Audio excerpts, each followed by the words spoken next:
Who that family? Check out the Pro Shop. That's right, the Pro Shop is the platform stores where you can go and buy all the latest merch to support the platform. Available at the Pro Shops, we have dozens of hundreds of products available for you and your family. Unisex tees for men and women, hoodies and sweatshirts, tank tops, kids and baby items, long sleeve tees, mugs, pillows, wall art, bath bedding, face masks, phone cases, stickers, bags, fanny packs, socks, hats, and many other items. Please feel free to check out the Pro Shops. The link is in the description section below. And remember, it helps the platform continue to grow. Check out the Pro Shop and who that too.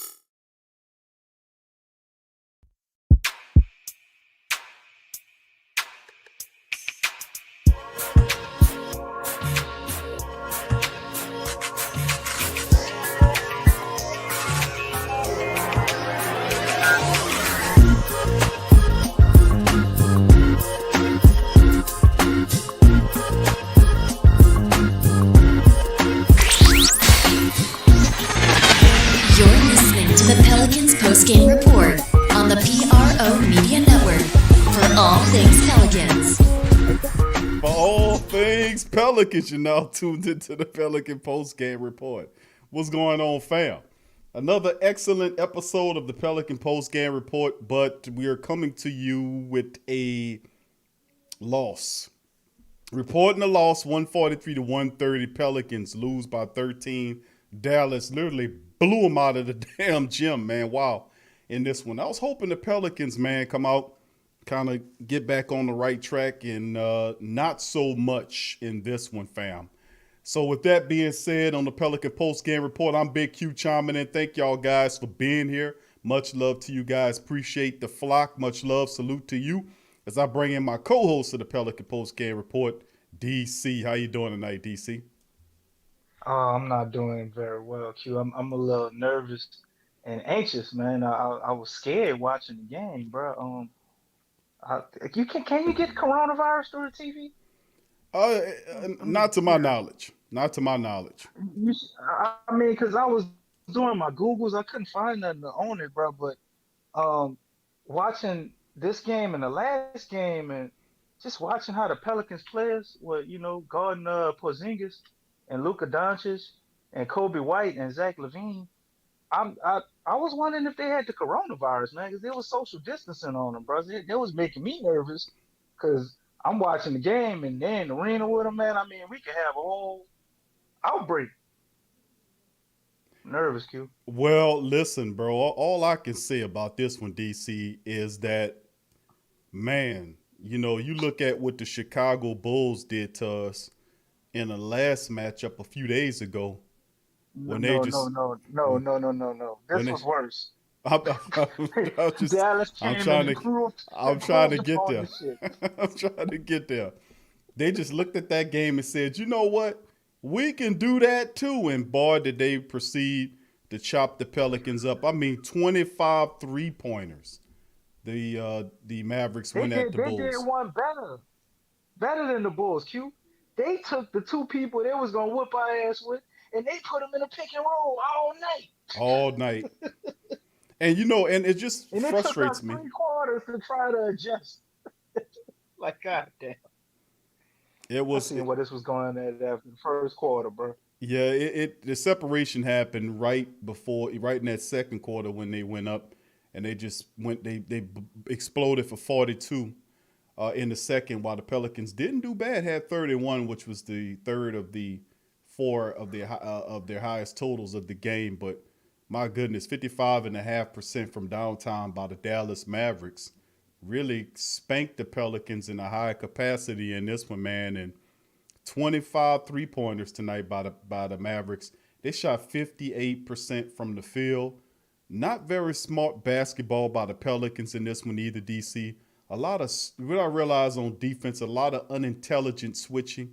switching into obvious mismatches, switching yourselves into mismatches that benefit the opposing team. A lot of stupid, unintelligent switching, bro. That needs to change. You do Well, not, you don't switch yourself into a mismatch with a player. Like, Steven Adams doesn't need to switch himself into a mismatch with Luka Doncic at the top of the key. I mean, that's an obvious mismatch for a big to be trying to guard Luka out at the three. I mean, just goddamn, we got to get this well, together. that's the scheme, though. Q. The scheme is to The switch scheme, everything. it It the seems like scheme is a dream, bro, they because switch it ain't gonna everything work. and allow them to shoot 3 pointers and not get to the goal. That's the scheme. Well, the scheme is a dream, Hakeem. Let me tell you something, because this is not going to work in the long range. And the Dallas Mavericks. You just ain't been sleeping long enough. You Okay. ain't been dreaming long enough, Well, bro. hey, listen. One thing I can say about this one, man, is that they did similarly what the Bulls did. They just shot the Pelicans out of the gym in this one. 25 3 pointers, 55.5% from downtown, 58% from the field. The Pelicans just couldn't get comfortable in this matchup, even though. And then another ridiculous stat that the Mavericks had, DC, they had only 6 turnovers for this game, bro. So the team shot That's 58% about right. from the field. 50, that's all right. That's That's impeccable. about right. That's impeccable. They had 6 turnovers in the game. The Pelicans did all right. They had 10 with 13 points off those said turnovers. But Well, my Q, it's goodness, kind of hard to turn the ball over when you just pass and shoot. my goodness, man, the Mavericks lit the Pelicans up. And we talked about the Luka Doncic. We talked about him being dangerous. We talked about the unicorn. We also talked about role players around them as well. But really, it was those two, DC, that really just kind of led the way for the Mavericks all night, man. It was those two main guys, and of course, you had two other You double can't forget digit about guys Brunson like too, man. Finley. Brunson, Well, that's why Brunson and Finley, I'm yeah. getting to that. Finley as well with 14, 11 from Jay Rich, but 13 off the. And we talked about Jalen Brunson being an overall point guard. Trey Burke is more like a scoring point guard. Brunson is a facilitating all around type of point guard who can play defense, facilitate, hit the wide open jump shot. He makes the plays and he doesn't make the mistakes that would cripple you. And he guides that bench unit, that second unit, and they had a lot of success against the Pelicans tonight. So, with that being said, DC, let's talk about that quickly, and then we'll parlay into the team statistics and the individual statistics and try to make sense of what the hell happened in this 13-point loss to the Mavericks, man. Our Southwest froze. We didn't really need to lose this game. We didn't, and our defense, our scheme, I feel like kind of put us at a disadvantage. We adjusted late, so that part could go on the coaching. Uh, but what really pissed me off was Zion was 10 for 10 at halftime. How the hell did he only take 5 more shots and he only missed one? Out the the 5 more he took, he missed one, and it was a 3 pointer. I don't know what we be trying to do offensively. I mean, we scored 130, so we had it going kind of, but Needed some more stops. we needed more stops. But I look at it like this: if I would have basically just like let Zion probably could have had a 50, 60 point game, bro. You If I would couldn't. have let him dominate, even if he didn't have 50 or 60 points, it was long stretches where it's clear they're not running shit through him. And then you see the way Luka is playing. He go down. Luka got the ball the whole damn time, Yep. and we all in scrambles, running all over the place. He's getting his teammates easy shots. Porzingis got took 21 shots. He got so many easy shots off of Luka. He didn't do nothing to get them shots. He hit it, but Luka got him good efficient looks. Why we can't do? I ain't saying Zion should be Luka, but I'm just saying why can't they get the ball to Zion in scoring position first and let him make a decision to attack or kick it out, and then we kind of pass, and if nothing happens, then you go to Brandon Ingram with the shot clock going down the last 10 seconds. It makes me cringe, even though Bi had a pretty good game. But it makes me cringe when I watch like Bi dribble for 15 seconds and then wind up shooting. Whether he make it or miss it, it's just like I understand he can do that and he has the skill, but we need to make that more efficient. They need to allow Zion basically to be the number one option. Like I told you, I don't remember if that was on the show or in our production meeting. The offense got to flow through him, man, and we got to use him. I ain't saying he's not Shaq, but I'm using this Nah, just for comparison. nah, I'm agreeing with that, DC. Just for comparison, like let him. It's so simple. All you got to do is give him the ball and score in position, and it breaks down the defense because they panic because they cannot guard him, dude. And they will eventually have to So commit resources to double team him. Zion right, looks for and the now you just make a simple pass, yeah and you pass it all uncontested the way to shot. the other side, uncontested shots all night. Y'all want to shoot threes because they obviously we keep trying to shoot threes to keep up with the other team. That's the way you do it. You slow down the clock because you know our defense obviously can't hold them, right? So you slow down the clock and you slow the game down a little bit, and you control your possession and get clean, efficient looks every time.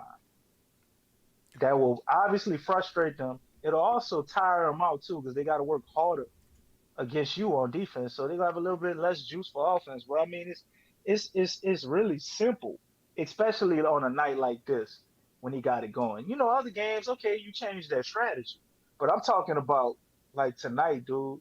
Tonight, the dude was unstoppable with the people they had, bro. There's no reason that he went 10 for 10, and I should see him only getting 15 shots. Zion should have had damn near 30 shots tonight, just like Luka. Yeah, this is tough, man. Watching that and Zion, man, we're gonna go over the team statistics on this one, man, because he was brutal in this game.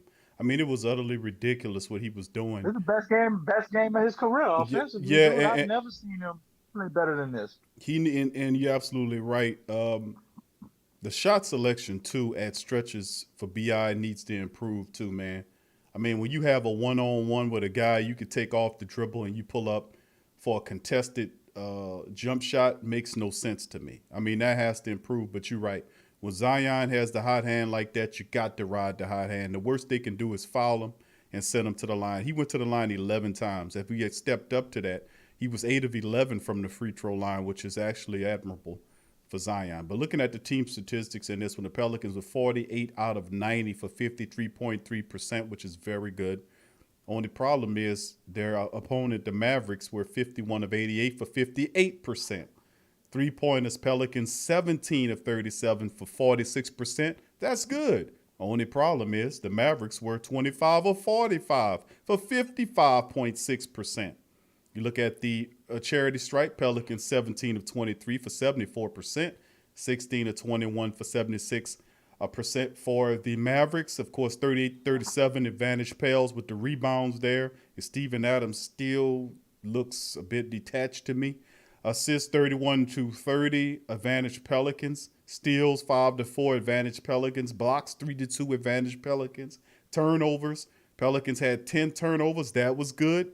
Points off of turnovers, 13. Issue is Mavericks, 6 turnovers. 7 points off of those turnovers. 6 turnovers. In the matchup, fast break points, Pelicans 28, 1-8. And of course, points in the paint, 54-42. Obviously, the Pelicans were up in this game by as much as 7, then collapsed down because of the shooting by the Mavericks, and then they went up by as much as 16 in the matchup. But you can pinpoint and look at exactly how the Pelicans lost this game, and this was the hot shooting, man.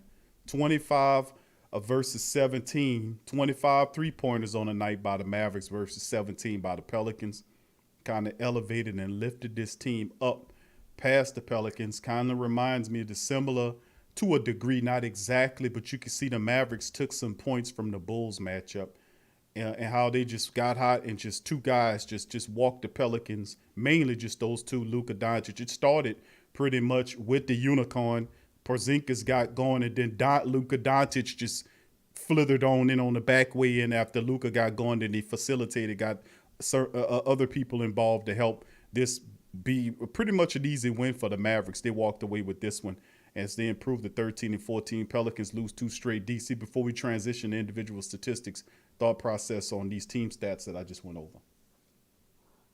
Man, it's almost like the Mavericks called Billy Donovan, Rick Carlisle called Billy Donovan, and just got the whole same damn game It was pretty much the plan. same thing, we bro.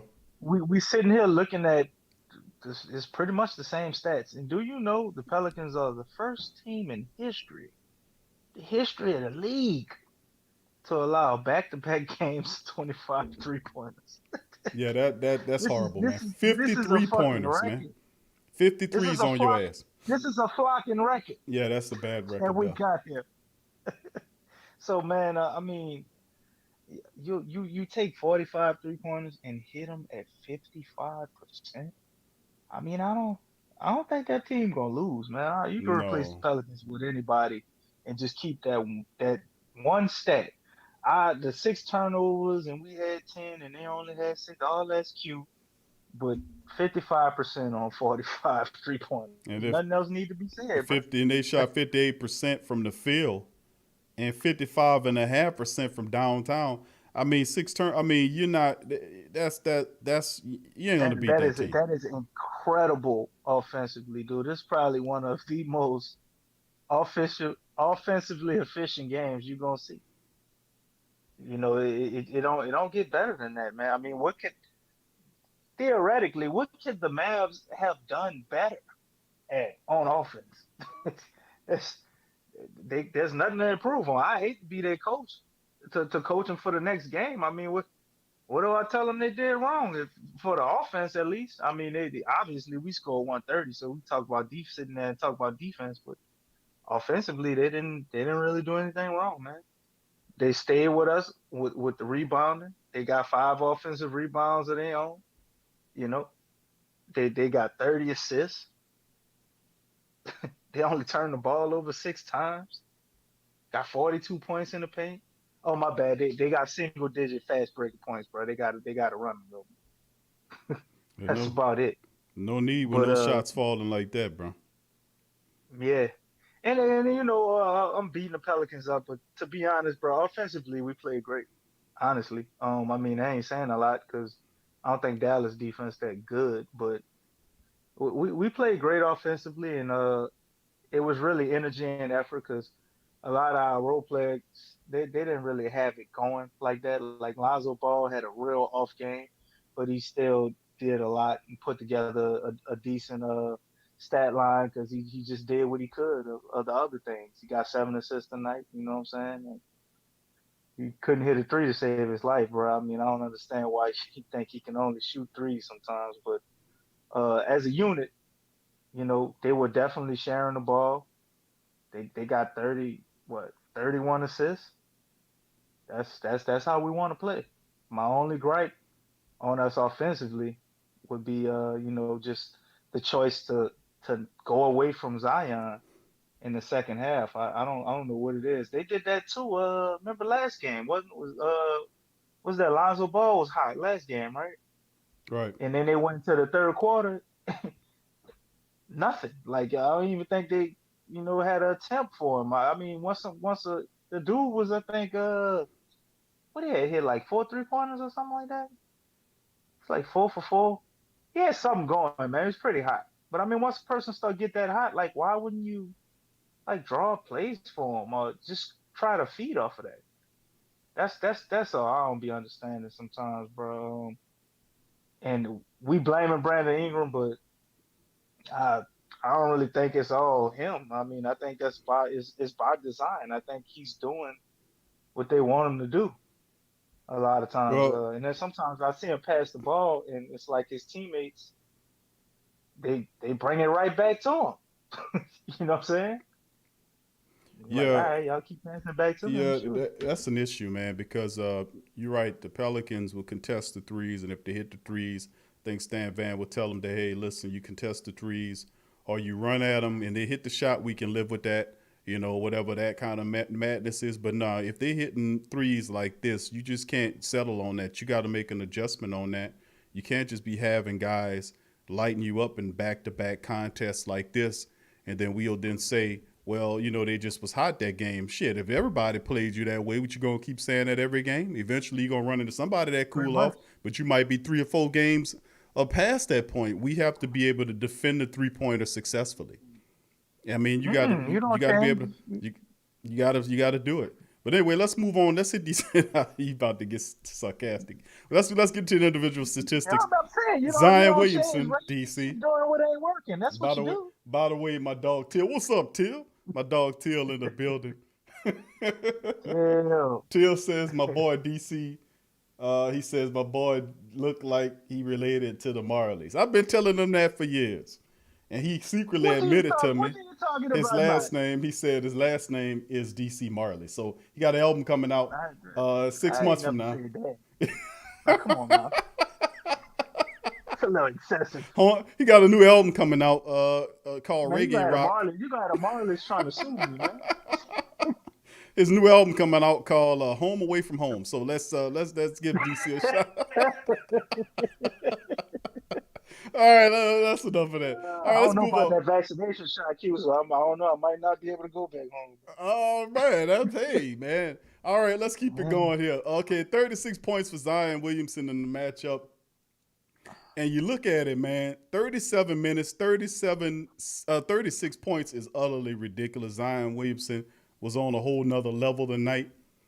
He was absolutely spectacular tonight, and absolutely, you're right, DC. We should have went through Zion a lot more than what we did. He was 8 of 11 from the free throw line, finished with 4 assists and 2 rebounds, 2 steals as well. 1 turnover with all that, holding the ball and doing all that, 1 turnover in the matchup. Behind him was, of course, B.I., 11 of 23, 4 of 9 from downtown, 4 of 4 from the free throw line. He finished with 30 points in 35 minutes, 5 assists and 5 rebounds in the matchup.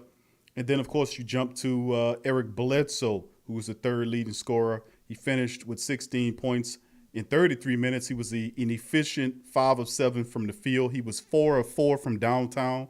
For him tonight, really good for Eric Bledsoe in the quiet performance, sort of 2 of 3 from the free throw line, 16 points, 4 assists, 4 rebounds for him as well. And of course, Lonzo, 32 minutes. He was 4 of 12 from the field, 4 of 10 from downtown. He finished with 12 points, 7 assists, 6 rebounds in the game. And of course, you go off to the bench where you had a couple of double-digit scores. J.J. Redick, 11 points in 15 minutes, 4 of 8 from the field, 3 of 5 from downtown.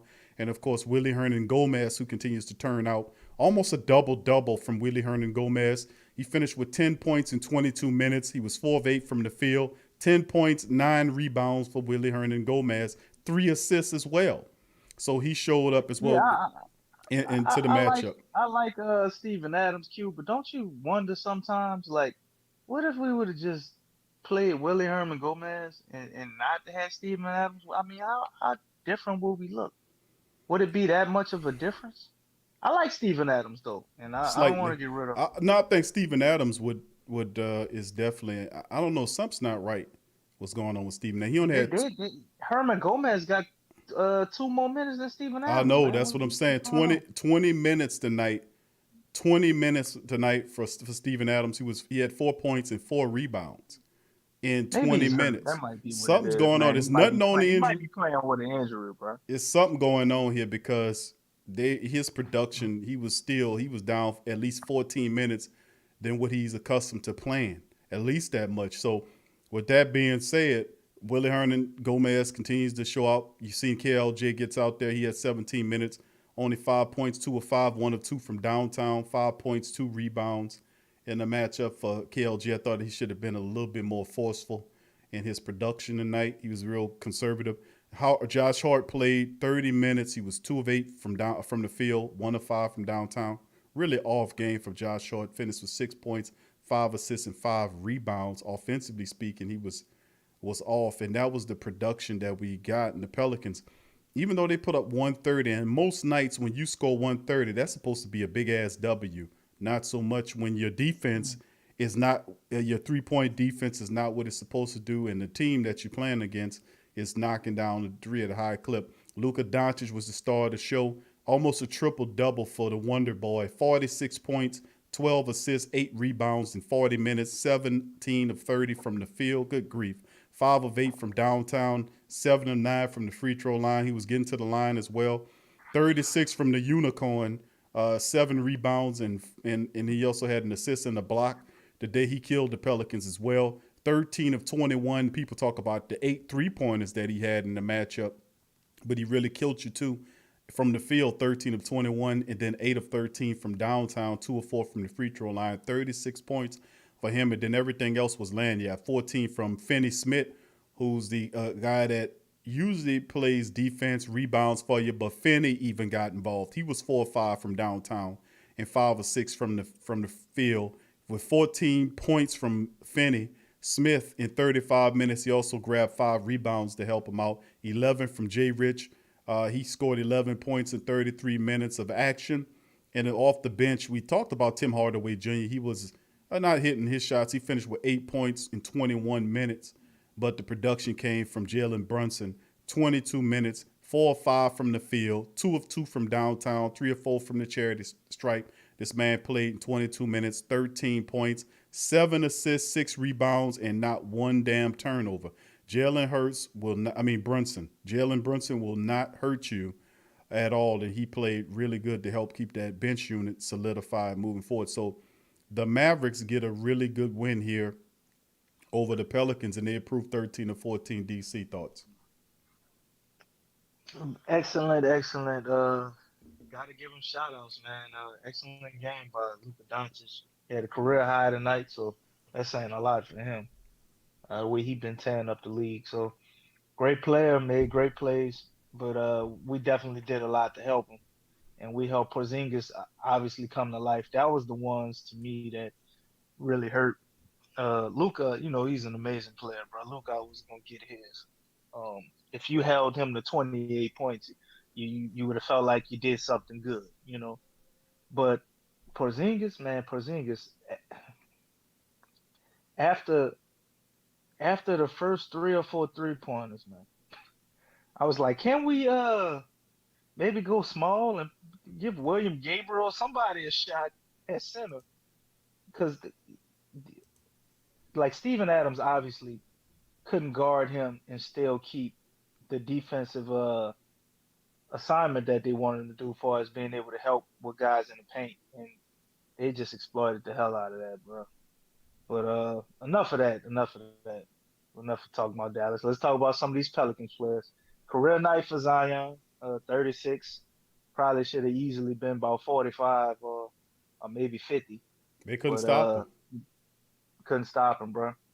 36, 2 rebounds though. So I don't know. I guess he allocated all his energy towards scoring tonight. He did get 2 steals, so that was impressive. Bi had a pretty good game, man. I mean, he's been lighting it up from behind the arc, and I know I talked about him and his tough shots, but in all honesty, man, Bi looked amazing tonight. He looked like KD out there. He looked the baby version of the Slim Reaper, bro. I mean, this dude, he's awesome. But I just wish we could get more of when he decides to ISO under control. There's situations where we need that. You know what I'm saying? And I think a lot of times he just goes off a feel and come down and jack up shots and stuff sometimes, and just kind of throw him off a little bit at times. But he definitely initiates the offense too. He was getting them dives tonight. Got 5 of them. Zion had 4. Would have been nice to see him get 5. When he get 5, we don't really lose. They made sure they kept it at 4 though, so we get this damn L. But Eric Bledsoe, very impressive from behind the 3-point line, man. 4 for 4. I didn't know he did that until you said it. I mean, I didn't remember him missing much. I didn't remember taking a lot of shots either, but to get 16 points on 7 shots, man, that's pretty damn efficient. So he's kind of the person I think in the lineup that's been adapting and adjusting more than anybody in that starting lineup, man. He has a real tough role, and I think he does the best he can, man. Obviously, I think we probably could do better with him. To me, um, on the bench, I think he would do better coming off the bench, and that's why I told you I would like TKLJ start or NAW or something. but that ain't gonna happen. But still, Eric Bledsoe played pretty decent tonight. Lonzo Ball couldn't really get it going. Hopefully next game we can see him get back to what we were seeing for our shooting. But 4 for 10 from 3-point line. All right. I mean that's 40%, but you only took 12 shots and 10 of them was 3-pointers. Like man, he missed probably the first 3 or 4. Like I don't know what happened. Other game I saw him attacking the paint. He got to the free throw line and then come back tonight and just be like this again. I don't really like this version of Lonzo offensively, as far as scoring. I like when he's aggressive. Um, Almost looks like the sky could be the limit when he decides to get angry and attack. That's really all this guy has to do. I mean, he's 6'7". Just attack, man. Your size is going to put you in so many great positions. But when he goes out and he misses that first 3-pointer, bro, it'd be a long night for Mr. Ball, man. When he hit it, oh, it might light you up. So you need to keep on figuring things out and rectify that, bro. But KLJ getting a 17 minutes. I thought he was not impressive tonight, but he played good. Didn't make any mistakes. Like you said, very conservative. Would have liked to see him let loose a little more. When he missed that runner and he had another little mid-range shot while it was off, he just stopped shooting after that. And Van Gundy noticed it and pulled him out. But Herminguez, what can I say? Mr. Double-Double on the bench, bro.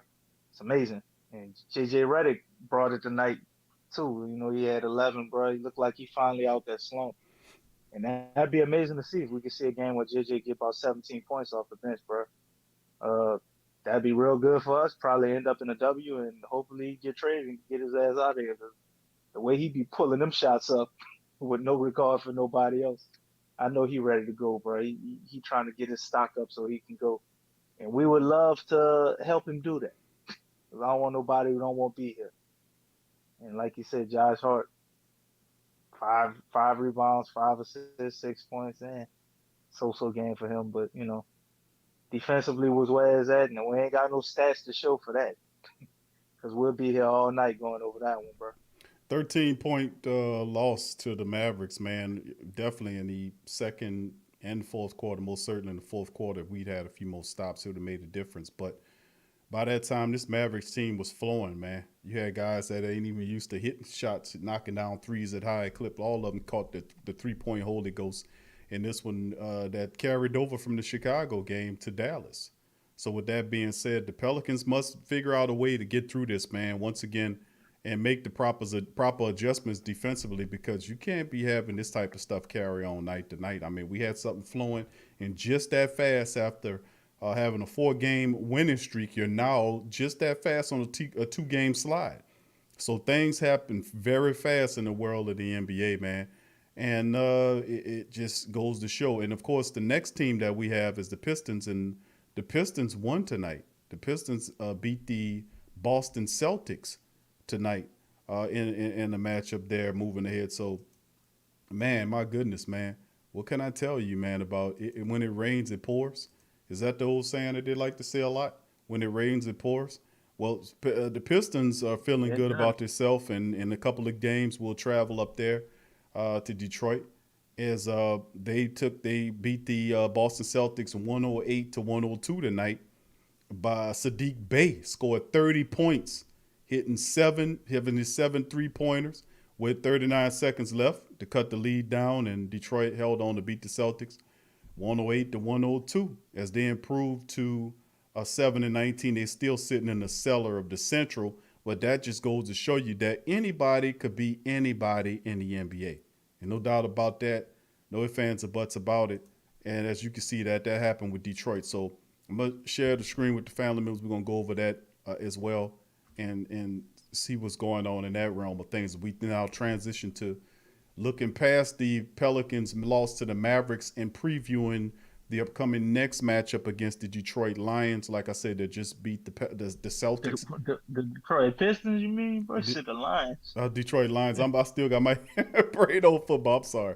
The Detroit Pistons, 7-19, 5-8. Still got my head on football right now. But anyway, as you can see the statistics on your screen there, fam, Williamson averaging 24 points per contest, a ridiculous 60% from the field. It's definitely, the statistics are indicating that most certainly with a high field goal percentage, the Pelicans should flow that offense through Zion and see how that works for at least a handful of games. You see Steven Adams is the top guy there with Lonzo Ball leading that assist game. And you look at the Pistons, a very unlikely person averaging 24 points a game in Jeremy Grant. How about that? 25, almost 24 points per contest, 44.5% from the field, 87% free throw shooter. Plumlee is their top rebounder with 9 per contest. DeLeon Wright is their top assist man with 5 per contest. And in a couple of days, you got Jahlil Okafor, who they have listed out. Day to day is Plumlee, who did play tonight. Frank Jackson is listed as out, our old boy, as you can see right there. So some of these might change moving forward. But as you take a look at the Pistons statistics right there, 108.4 per game while giving up 113, 43.4 on the field goal percentage. They averaged about 42.6 rebounds, 24 assists, 5 blocks per game, 8 flat on the steals. And like they said, they've won they've won two they've won that Boston matchup tonight, 4-6 the last 10. The Pelicans 112.5 per game, and then of course giving up 112.5 per game as they continue to climb in their statistics. And we once again get close to the 500 mark and fall back. 47.5% from the field, 46.5 at the rebound, 24.4 on the assists, 4.1 on the blocks, 7.5 on the steals.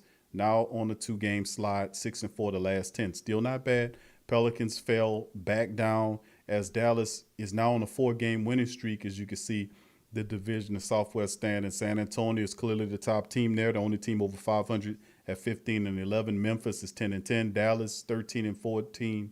The winners of 4 in a row. Pelicans now losing 2, drop underneath them at 11-14, and are now tied back with the Houston Rockets in the cellar, who are also losers of 4 in a row. So with that being said, very interesting to say the least, as you can see the statistics right here from the Pistons win over the Boston Celtics 108-102. Now looking into some of the statistics right here going into it, we mentioned Jeremy Grant as their top dude right there. And really interesting, 24 points per contest for him leading the day. Now, Derrick Rose is no longer there. They traded him to the New York Knicks earlier this Played week. pretty good tonight too. And he feels good in Tibbs' system, man. He can be himself there, so he'll be an addition for the Knicks as well. We'll have to contend with him down the line.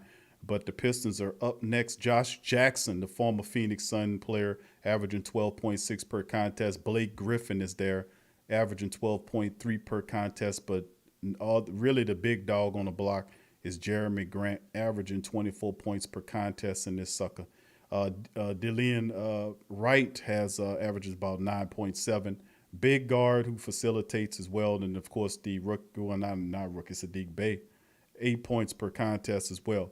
So, DC, with that being said, we're looking at the matchup going into the next round of things against a team like the Detroit Pistons. What we need to do to get this. This should be a toss-up win for you. I don't want to jinx it, but this should be a win. We need to be ourselves, man, and just be happy and look up at the stars. And when we say our prayers at night, just be very happy. We're not playing Trae Young or Steph Curry this next game because you don't really have anybody on the perimeter other than Wayne Ellington will torch you from that 3-point line too. I don't know if people know that. But you ain't got the ammunition on the perimeter that we didn't face the last 2 games. So that right there should be a breath of fresh air for us. And all we got to do is pretty much stay the course, play team basketball. I think we can beat Detroit without even playing top-level defense if we just play the way we played tonight and even in Chicago offensively. If we score 116, 118 points, it's in the bag, Q. Uh, Me personally, far as I see, this is a team full of like journeymans and guys that people have thrown away. Guys like Jaleel Okafor is on his team. We basically threw him away. Dennis Smith Jr. They just got him from the New York Knicks. They threw him away. You know what I'm saying? You got Frank Jackson over there too. You threw him away too. You know what I'm saying? Uh, Mason Plumlee, pretty decent guy. Jeremiah Grant is possibly a star in the making. Josh Jackson, another guy that then got thrown away. Blake Griffin ain't what he used to be, averaging 12 points this year. It's kind of sad to see him go out like that, man. I wish Blake could go out on a higher note, but it is what it is, man. I really don't see a way they can kill us or beat us unless we self-destruct pretty much like the Celtics did tonight. The Celtics went in there and scored 102 points. I mean, they got something going on, chemistry, efficiency, whatever. They off, however you want to put it. I really don't see Detroit as being this juggernaut of defense, slow everybody down. So we're just going to play our game. I don't see anybody to contend with Zion. They should definitely feed off of this game that we had with Zion and allow him to go in and do a similar thing. Obviously, he's probably not going to go 14 or 15, but I definitely will force feed Zion this game because I know Jeremy Grant is a pretty good damn defender too. So I'm sure he's gonna give Bi a little bit of a headache. But I just don't see anywhere on their team where they could stop us, and we damn sure can't let Sadiq Bey come off the bench and score 30 points like they did tonight. Right. Absolutely right. And that's a major part of it, man, is that we can't, we definitely, this is a medicine game, man, meaning that the Pistons got everything that we want as a team that we'll need to knock them up out of here. To be honest with you, they like you saying, we talk about Jeremy Grant, a lone defender who can defend, and now he's showing that he can play offensively speaking. Sadiq Bey is another long defender type dude, but a lot of these guys they're gonna have issues with Zion, and we should be able to take it right to this team, and we should be able to beat Detroit and get that win in a couple of games to get back on the winning side of things. So, I mean, that's the main thing that I'm focused on right now. Of course, we can learn from this game, but it feels just like the Chicago Bulls game in many regards because we just couldn't do what needed to be done, man. And insofar as making the correct stops through this game, I was like, man, come on, let's get a few stops in a row here. And then there was a possession toward the back end of the game where we did where we were able to get a stop there, and we went up the field, went up the court, and then Bi instead of attacking the cup, Bi pulls up for a contested jumper, bangs it off the left side of the rim. I'm like, what the hell? Just if you don't want to take it, if you don't want to take it to the cup, give it to Zion. He's been beating them up all night. That has worked. So I mean, it's like we figure it out and then we kind of back off. We figure it out and then we kind of back off. So hopefully we can put it all together, man, sooner or really sooner than later. Put it together where we be in a position where we can be actually on the winning side of this. Because every game, man, I'm hoping we just get closer and closer to that 500 and eventually eclipse that 500 so we can move into a favorable position. So we can start playing and start trying to compete for getting to that playoff position. That's what I'm looking at, man. But we got to figure it out. And it seems like they figure it out and then they fall. They figure it out and fall. And we getting close and close and close and close and close. Well, we definitely get a team like Detroit up next who should mean something. If we lose to the Pistons, man, some real intriguing and intense self-scout need to take place. I'm just going to keep it real with you. Yeah, I mean, if that happens, then I think we back to where we was at with hearing more trade rumors and different things like that. It's either that or are you gonna go ahead and see certain guys probably get less minutes and they start foregoing the youth movement, so to speak, or just mixing things up to try something different. Like I'm an advocate for the Lonzo Ball. It's almost like Lonzo Ball and Eric Bledsoe. When one of them plays good, the other one has an off game. Like all of these games, we were looking at Lonzo Ball was playing pretty good, out of all of those games where he played good, it was only like one where Eric Bledsoe played good along with him. And I think that was that Phoenix game when they were shooting crazy from 3 point line. But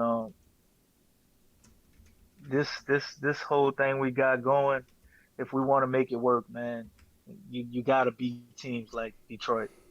The Dallas game definitely hurt tonight because you could watch and see that we're right there. Like we can. Dallas is a pretty good team. I know they're having a rough go of it right now, but uh, we can. We could have beat the Dallas Mavericks. You know what I'm saying? We could have Absolutely. beat a lot of these top tier teams that we played. You see the talent is there.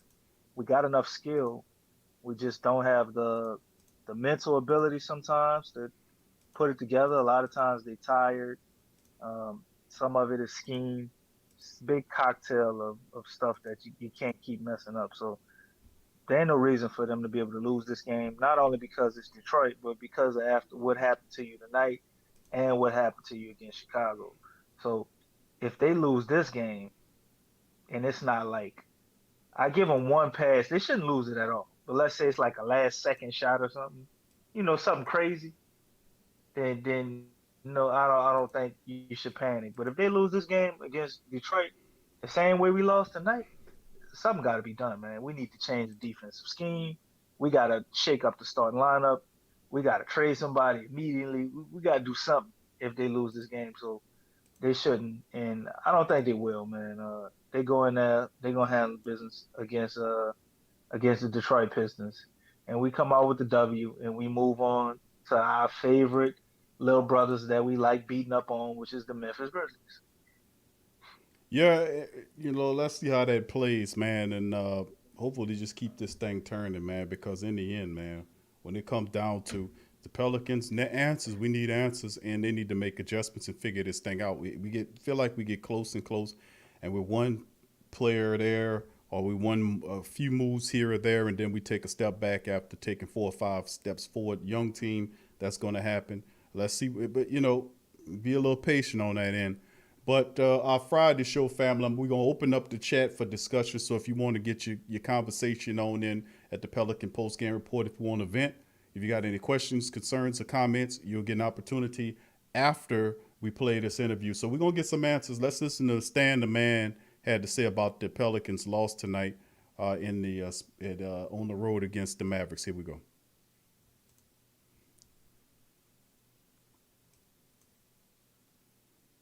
They scored against everything. They hit threes against everything. We switched. We got up on pick and rolls. We dropped on pick and rolls. We played zone. It didn't matter. Nothing we did made any impact on them whatsoever. Which is the frustrating thing, really. If you look at the numbers offensively, you're playing winning basketball. It's a sixth straight game. You've been over 50% from the floor. You shot over 40% from three. You're turning it over minimally. And it's just not enough because of what's going on defensively. Because we're playing abhorrent defense. It's ridiculous. Our defense is ridiculous.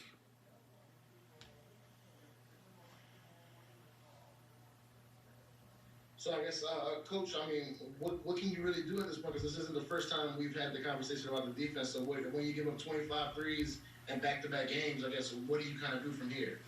I don't know. I mean, seriously, we tried everything tonight.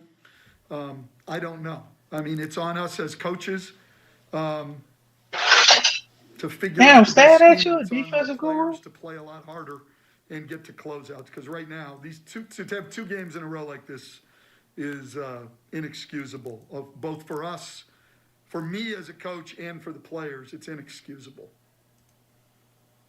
Hey Stan, Christian Clark here. I mean, even going back to the Houston game, just 3 games earlier, like it seemed like things were kind of working on that end. I mean, when things are good on that end, what is just working for you guys? I mean, how would you just describe when things look in sync? I think we play the ball better so you don't get broken down, number one, and then you're just a lot quicker to everything. Everything's sped up in terms of your rotations and everything else. So, yeah, I mean, we're capable at times of playing better defense, but these last 2 games have been bad. Hey, Stan, Scott with NOLA.com. I mean, obviously you see the problems, etc. Is there any way to like scrap it and start a new system or something like that? I know you don't get a lot of practice time. Like, are there any options? Well, here's the thing. There's not anything you can do on pick and rolls, basically, that we don't do. We have them in there. Like I said tonight, go back and watch the film. We started the game dropping, so we didn't have to rotate as much. We tried to play the pick and roll with the two guys in the pick and roll. Right? Porzingis popped back and hit some, because we were in the drop. We tried getting up on pick and rolls. They beat our rotations. We went to switching. They beat us one-on-one and hit threes. We went to zone. So, there's not, as far as changing a system, scrapping it and starting all over, I'd go to one of those. I mean, I don't know what else you go to.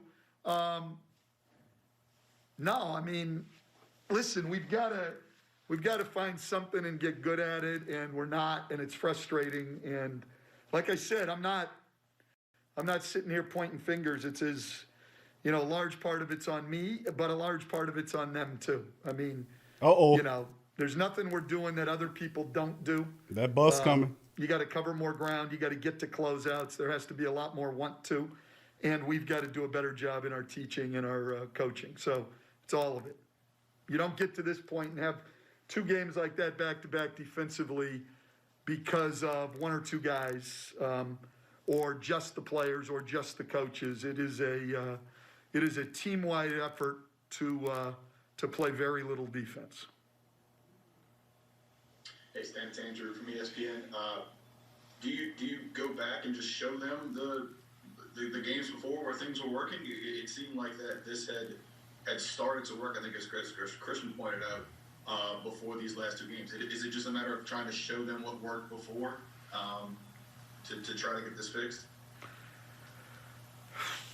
I mean, it's both. I mean, you show them the good stuff and what works, and then you show them what doesn't and the mistakes we made, and you try to correct them. So it's a little bit of both. I mean, you just continue to try to teach and get better in the whole thing. So. All right, thank you, Coach. Appreciate your time.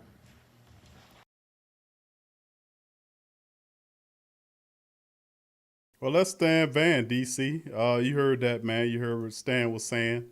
He seems a bit distraught, and seems like he is. I don't know, man. He like he doesn't have any answers there, bro. He damn sure don't have no answers.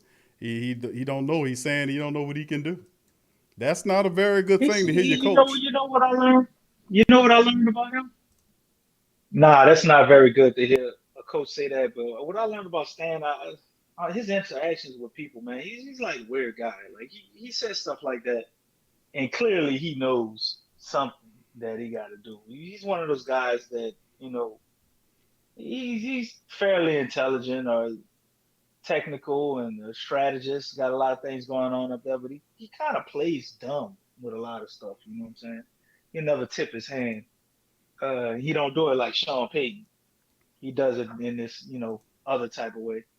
But yeah, man, I mean, he's kind of putting a lot of blame on the players as far as their energy and effort. And just when you play sports, man, and your coach talks about you not having energy and effort. Like if you want to be a good team, that pisses you off. You know what I'm saying? That's the one thing that you should be able to do. Even if you can't execute, you should have a lot of energy and effort. So he's definitely pinning some blame on them to piss them off and kind of fire them up, man. Because it's like this team, they needed to be patted on the back when they do good, but they need a kick in their ass when they don't, man. They need to get their feathers ruffled when they don't, man.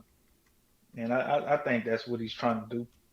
In that, like, he don't know what he can do, and he's putting a lot of responsibility on them because I think they already been told what they should do, and we've seen that it can work at times, but I think the way he wants them to play, it's expending too much energy on them for the way they want to play on offense and what he wants them to do. And with these back-to-backs, and then another thing we never talk about, I actually listened to Steven Adams and JJ Redick. He was on his podcast, and both of them made like a little inside joke about never having off days.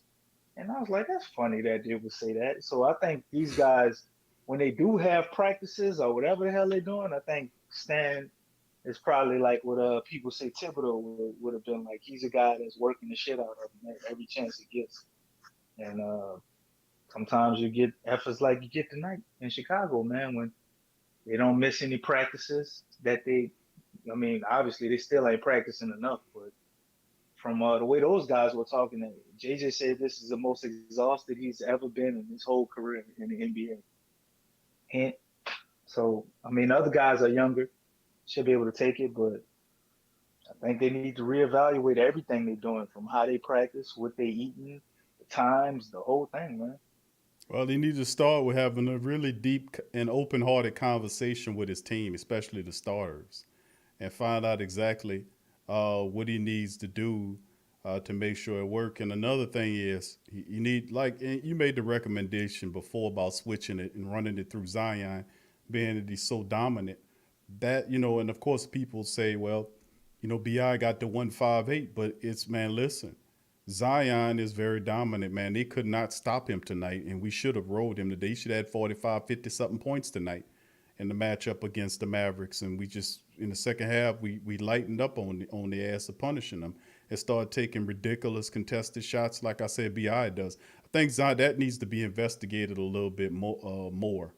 Definitely that do, because We do that a lot, Big Q. we do We go did away that from a last lot. game. Was Zion Yep, had an easy 29 last game, like yep. easy 29. Went away from them. You Yeah, know, it's yeah, ridiculous, man. we do that a lot, man. And I think that can improve our efficiency defensively. Okay, let's say Zion get more tired, right?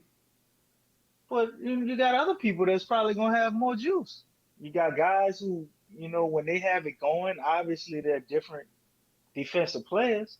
Josh Hart always giving effort, but when his shots going down, he got a little more pep in his step, you know. So I think playing through him will make us more efficient overall because it'll allow us to get cleaner shots, and the whole team would benefit from that on every aspect. Because when efficiency goes up, everything goes up. Yeah, I agree, man. The the last couple of games, Zion Williamson was big, man. Chicago, and of course tonight in the matchup here at Dallas. You've got to ride the high hand. We're not doing that. And of course, Stan comes with the man. I don't know what we got to do. And John, big ups to you, John. John says, "I'll tell you what, those reporters sure do ask some tough questions that the kind they don't ask Peyton. That's because Peyton, he been out here, he domesticated the hell out the reporters, and they dare not ask him any tough questions. But they gonna ask old Stan Van. They don't fear him like they do old Peyton, man. Peyton puts them in their place. But yeah, that ask him, you gonna change up your system? I wish I would hear a reporter ask Sean Payton. Now, you gonna change up the system? You would, they get a laugh and a half. What you think That he'll boy tell get his their ass? press pass removed, I'm man. telling you, he did that to Fletcher Mackle, the cat from the Channel 6 News. Asked him a tough question and they revoked his pass. I'm like, it wasn't nothing talking disrespectful, but it's just that's the kind of dude that is. That's why I ride on him like I do. But the reality is, outside of it, going back to the basketball side of things, is we can figure this out. I mean, like we talked about opening up the bench, and you've seen a more refined team. You've seen the discoverance of bench gems like Willie Hernan Gomez, Kyra. We've seen KLJ's performance. We didn't see NAW at all in tonight's matchup. But let me say this again. In DC, I think that's a mistake too, man. Because listen, he's probably our best defender off the bench on the perimeter, if you look at other what than what Josh Hart. well, you look at what KLJ, I'll put y'all probably Josh Hart is, but he's learning though. But I said other than Josh. other Josh than Hart damn Josh near Hart. so. Okay, all right. I'll say so. That's my thing. You need 5 off the bench. And I've said this before. He said, "Well, Q, I don't see 4, but that's what's hurting your ass. You need 5 for 5, not 4 for 5. It's 5 for 5. You got quality 5 guys. If your team wasn't that deep, I can understand you saying, okay, I can only do 4.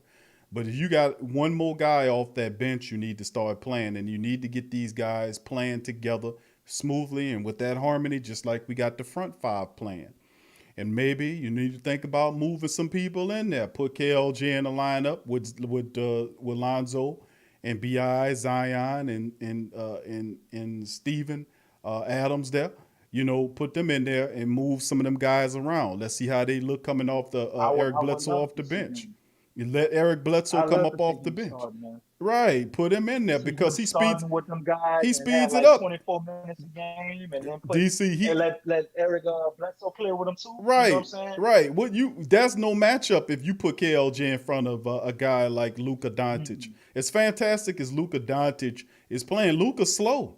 He can't stay in front of the footwork of a guy like KLJ. You need that guy, and you need to give him the green light when he sees the opening to attack the cup. You've got to have that. That is a real plus in your arsenal. And like you said, he can start the game 24 minutes of contest, and of course, toward the back end, if you need the veteran Eric Bledsoe to play, you can bring him in there and let him do whatever or however you see fit. But in the end, you got to get KLJ going. Anyway, what's the benefit? You're way out of the playoff position, and right now you're only 3 games from 500. You tied for the cellar lead in the Southwest with the Rockets. So I mean, get KLJ 13 overall ranked, 13 drafted player in this NBA draft, pretty high. Put him in there with Lonzo. Let him play. Stagger those minutes, and like I said, you can find 5 guys off the bench. Hell, if you put KLJ in the starting lineup, try that. Put Bledsoe on the bench, him and Reddit, and of course Hart, and then of course and eventually when they trade Reddit, I won't see more of NAW, to be honest with you. I would definitely love to see a little bit more of NAW in the mix. That's another guy too. We need to see more of him, DC. You could give KLJ his same minutes, 17 or whatever he got tonight. You could start NAW with Lonzo Ball. I could tell you what, from what I've seen, NAW gonna play better defense than we're getting out of Eric Bledsoe right now. Yeah, and that's a fact. Right, that dude is putting all balls to the wall every time he go out on defense, bro. Right. He give his best. And see, that's an issue that I have because listen, you got 3 first-round draft picks that came along with Zion. Jackson Hayes has disappeared into a black hole right now. They just committed 2 guys to the G League Bayhawks, a club the Pelicans own that eventually I think next year they're gonna move to Birmingham. They're restructuring or renovating the building in Birmingham, Alabama, so that the Pelican team could play there. But Will Magnay and Najee Marshall were sent up there to the G League affiliate. Jackson Hayes. Magnay was lighting them up again in the G League today. I know. I've been paying 16 points. But see, that's the DC. Listen, let me tell you this, bro. This is all the doing of the head coach. We've been preaching this throughout the entire show. We're saying, listen, you've got to open up the bench. Josh Hart, hustle player, gave you really 6 points tonight. Why couldn't that been a portion of those minutes could have went to NAW? It was what he played like 40, almost 30 plus minutes tonight. That that Hart gave you. I mean, why couldn't that been a portion? He didn't give you nothing tonight. Right. That's what. Why wouldn't that not be in NAW? Why would NAW? What I'm saying is, KLJ and NAW need to play more of an important role. It's not like right now you're in a contention with the Clippers or the Lakers or the top 5 in the West. Right now you're in the cellar of the Southwest, tied with the Rockets. You're out of the top 10 and standing in terms of the playoff race. Right now, let's see what you got with KLJ. You've seen what he does in spurts. He's worth the investment. We know Eric Bledsoe is a temporary option, but DC, Eric Bledsoe is simply a guy that the Pelicans brought in because if they were in the position of the top 8, then he would be that asset. But if you got a team that's struggling outside the top 10, that really doesn't make any sense, even though eventually you're going to trade him anyway. The long-range plan says that KLJ and NAW are factors in this. Let's see what these guys can do consistently. Stop pulling them off the floor, playing them 15 minutes one night, and then 0 the next night. Cut that out. KLJ needs to be in the starting lineup. You're ignoring the fact that Bledsoe is Stan Van Gundy's guy. He always talked about how he liked Bledsoe. He That didn't want that him is to bunch. pass. That's what I'm gonna use an old word called He's call it his guy. poppycock. I'll poppycock, DC. That's poppycock. Because JJ Redditt was Stan Van Guy, and JJ Redditt, the only thing he do is sit up on that show and talk shit about SVG in the slick side manner. So I mean, listen, the reality is the veterans like Eric Bledsoe and JJ Redditt are going to get frustrated because the Pelicans are underachieving. This is time now where you get KLJ involved. NAW needs to have consistent minutes on the field, out there on the court.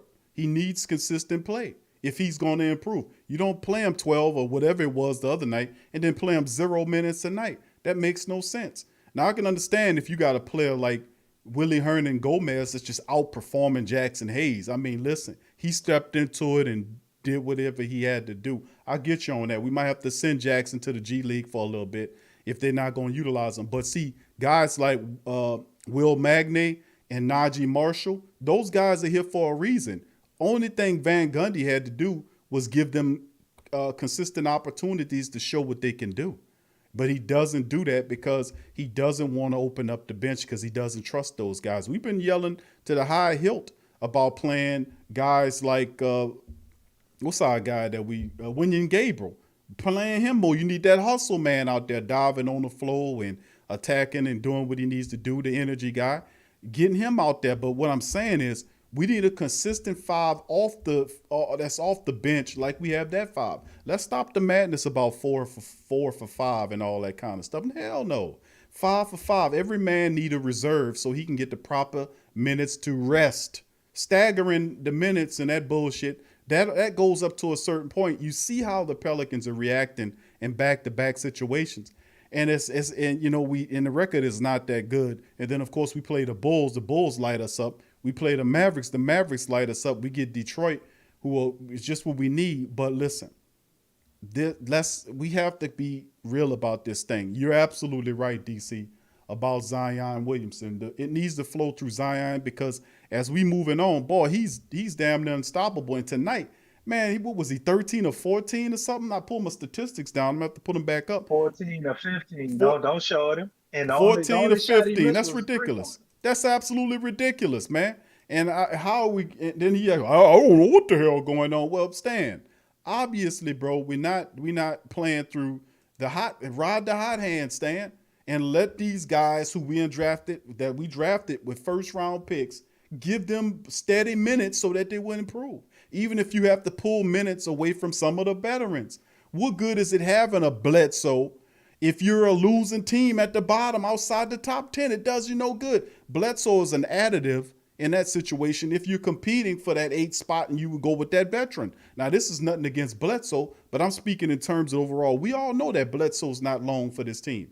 The Pelicans will package his ass in a second if they felt like they can get a pick or some value for him to get from up under that contract. You and I and everybody else know that. But the guys like KLJ need to play more. NAW needs to play more because they have an offensive punch that we don't see. Lonzo, I like what Lonzo's doing, but KLJ makes the game easy because of his speed to get to the rim. He's fearless. He gets to the rack very fast. Very few people can stand in front of him. And his defense is improving as well. NAW was a sharpshooter. He's off at times, but that's what you're going to get from a young person. But he gives you the hustle on the defensive end as well. He has heart. He plays with heart. So like I was saying, we are not that far off. It's just the coach is lacking in trust with a lot of these young players, and he needs to stop doing that shit. Because Will Magnay knew how to play when he came to the Pelicans. So did Najee Marshall. They don't just discover the game plan when they went and did what they needed to do. You get me? So in the end, what I'm saying is that guy needs to get up off his ass. I know it's tough.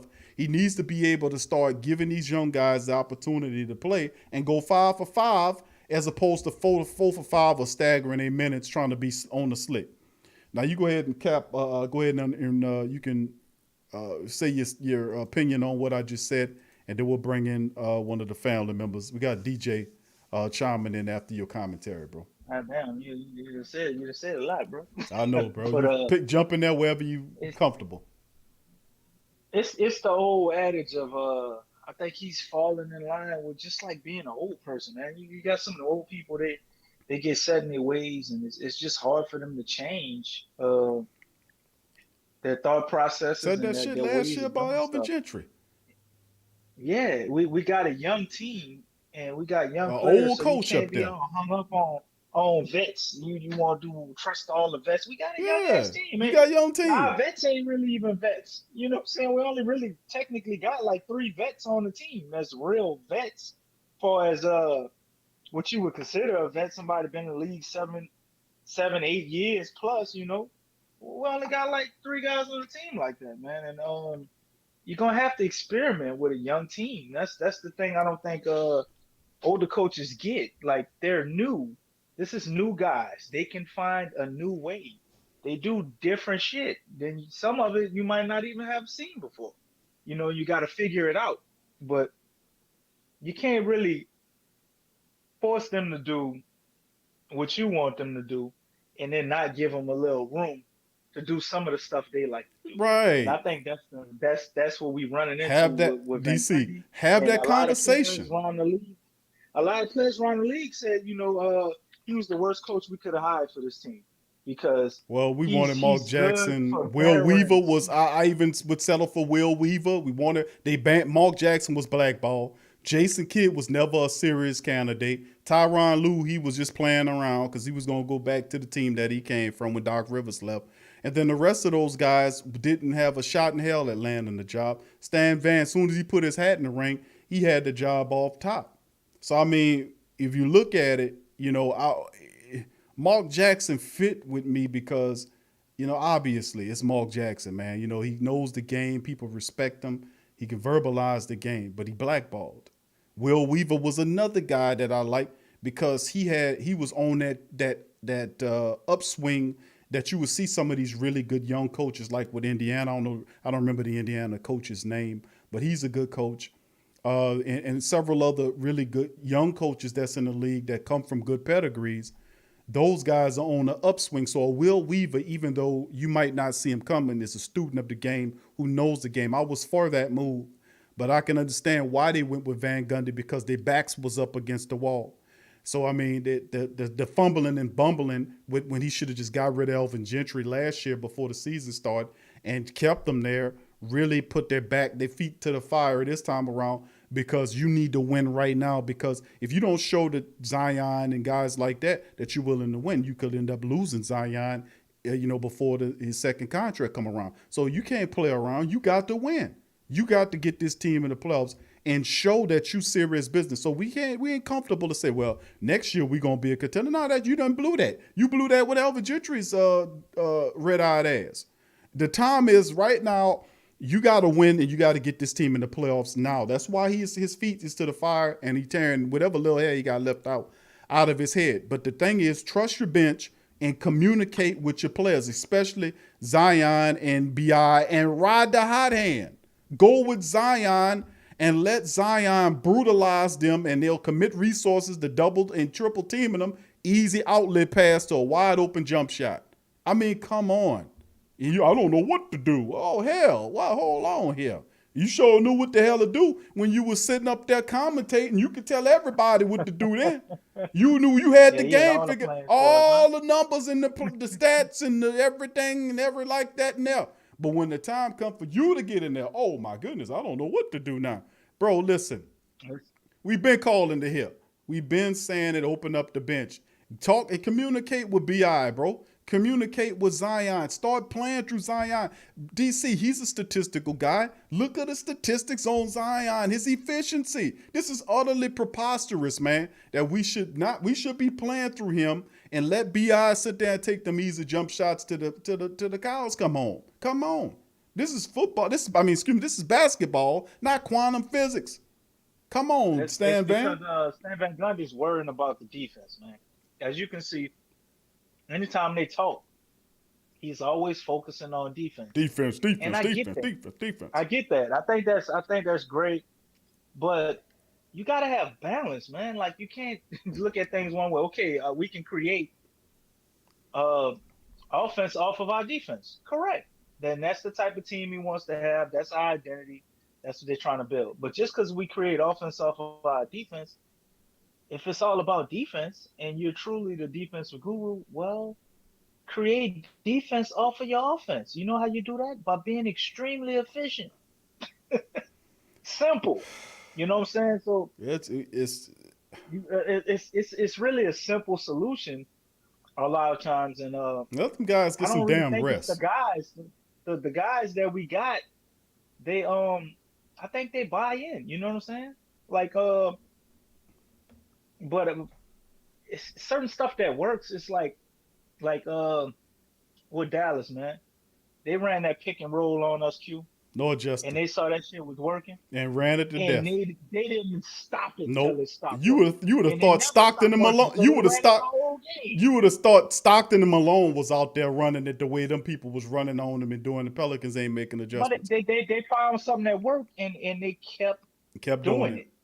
We find stuff that work, and then for whatever reason we get away from it. I don't think Bi just out there calling all the offensive plays. Like whose job is this? Right. Like Zion's 10 for 10. Like what? Do the same thing you did.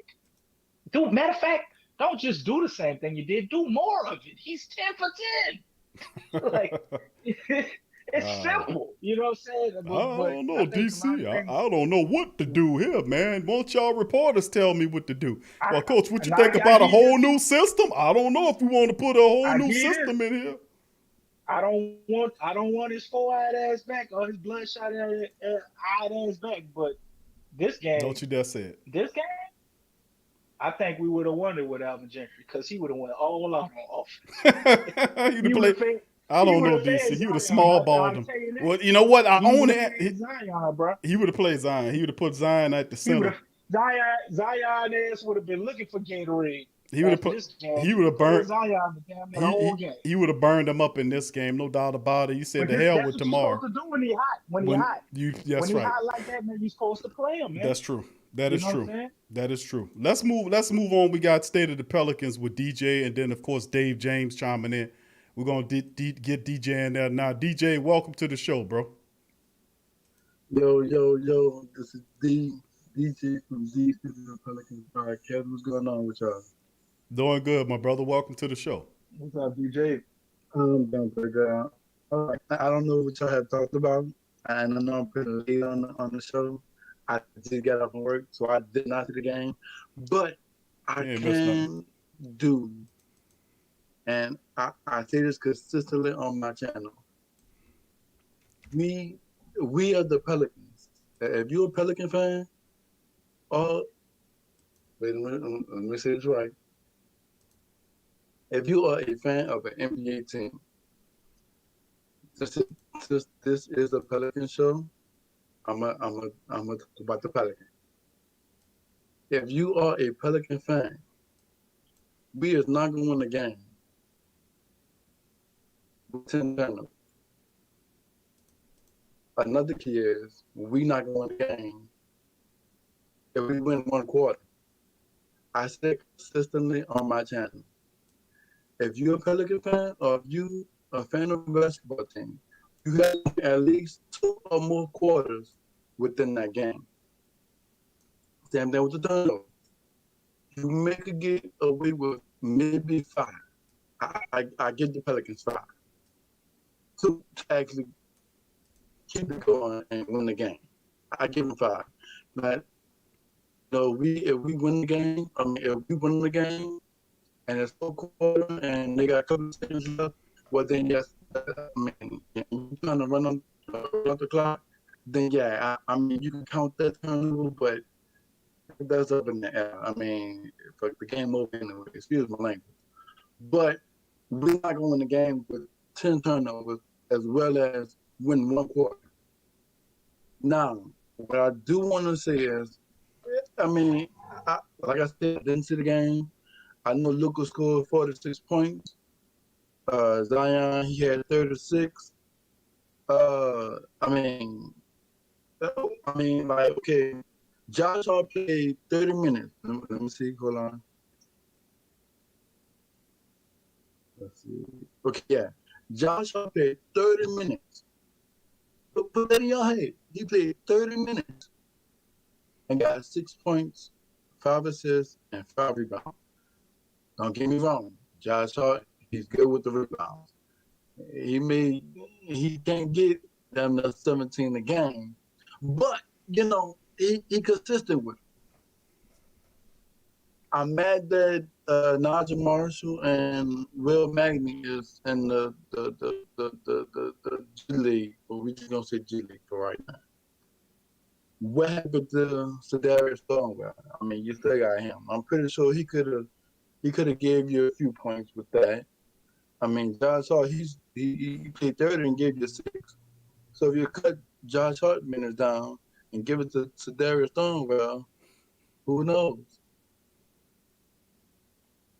DC, you want to reply to what DJ saying about the cutting down some of the minutes, giving it to Thornwell and others?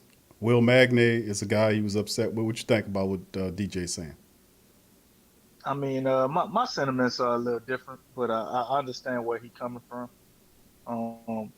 We definitely could have spread those minutes out to Josh Hart, but my thing is, I'd have really liked to see what Wenyen Gabriel could do. I think we should have went small a lot faster. When they couldn't guard Porzingis, go small. Throw Wenyen Gabriel out there, see what he could do with the second unit. Or throw, just try something different if it's not working. We know Willie can't guard Porzingis or Steven Adams. So I mean, try something different, just for that purpose. I think a small adjustment like that and being bold enough to do something like that could have turned the tides of this game. But I don't know, DJ, about the turnovers, man. I think 10 turnovers for the Pelicans is awesome, dude. Like, I mean, you talking about a team who was averaging 18, 19 turnovers last year, bro. I mean 10 turnovers not really a lot. And then you scored 130 points. You had 31 assists. I don't know about your turnover points. Damn, Slim. DC, that we had 18. No way. Let me see what game we had. DJ, your phone breaking up, my brother. You sound real choppy. You get me now? That's better. Yeah, we get you. All right. I'm sorry. So last game we had about 12 turnovers, DC. This game we had 10, and we lost both. So what's the point? I don't think we lost those games because of turnovers, my man. I mean, both of those games, the team hit 25 3-pointers, dude. That's an NBA record. That never happened in all the years of the NBA. There's nowhere in all of these damn games, 82 games a year, 50 years. There's never been a team that has allowed 25 3-pointers in back-to-back games. 53 pointers. 53 in 2 games. That's why we lost. That's awful, man. Because the Pelicans. Had nothing to do with turnovers, DC, let me add to that point because that's true, bro. They shot a high clip from the field. They were 50 plus from the field tonight. They were 45% from downtown tonight, and they only had 10 turnovers. I mean, it was more so the defense than it was anything. And the fact that they were not contesting those, that they weren't doing an effective job of slowing down what the Mavericks were doing, taking those 3-point shots. And a lot of those shots, were open shots. A few of them were contested, but a lot of those guys shouldn't have allowed to been getting going like that. You know what I mean? It should have been an adjustment made. I mean, this guy Porzingis, he had 7 3-pointers at halftime. I mean, that's a guy. That's a pointage for some bitch for a full game. 7 3-pointers in one night. Good grief. He had 7 at the half. So I mean, we to a great degree we allowed this to happen defensively. That's why Van Gundy attacked the defensive end of it and criticized his defense, because not only the contested is smart defense. It's a part. Now you can play dumb defense or you can play smart defense. And what I mean by dumb defense, a lot of the family members out there paid attention to the game knew that the Pelicans were making unintelligent switching. Switching yourselves into mismatches don't benefit you. It benefits the team. And when you Right. switch off of Steven Adams, should never be switched off on Luka Doncic guarding him at the 3-point line. That's stupid. What about Lonzo on Porzingis? Right. Of course. What are you doing, man? What are you cannot do that. You can't. And see, listen, they know you're going to switch, but you can't switch out to a mismatch and have your center guarding Luka Doncic at the 3-point line and Lonzo guarding him and he backing him up for an easy basket underneath the. I mean, come on, man. We got to be smarter than they just switching just to shut Van Gundy up. Well, big switch, and then they switching into mismatches that's benefiting the opponent. This is ridiculous. This is simply ridiculous. You know what they're trying to do, Big Q? They're trying to do like a Drew Holiday versus I want to say AD, like somebody big. Because remember, AD said, "You're not gonna shut me down with a guy my size. You're gonna have to put a guard on." So maybe they're trying to do that, but I mean it don't work out. So we don't have Drew Holiday no more. Shout out to Drew because I missed him, but you know it ain't working. Try another method. Well, I mean, Drew Holiday had his pluses and his minuses here, to be honest with you. And I mean, to be honest with you, I've seen some good defense. Lonzo Ball I'm not calling what he doing Drew Holiday-esque, but Lonzo has been really good defensively lately. And his offensive game is coming along more consistently as we move forward. But I think a lot of it has to do with the fact that we, as a team, the coach has to be a little bit more agreeable in letting other players play. And it's like, okay, we 4 players off the bench. Certain players need to play every night to develop. KLJ finally is getting an opportunity to play every night. He needs consistent minutes. So does NAW.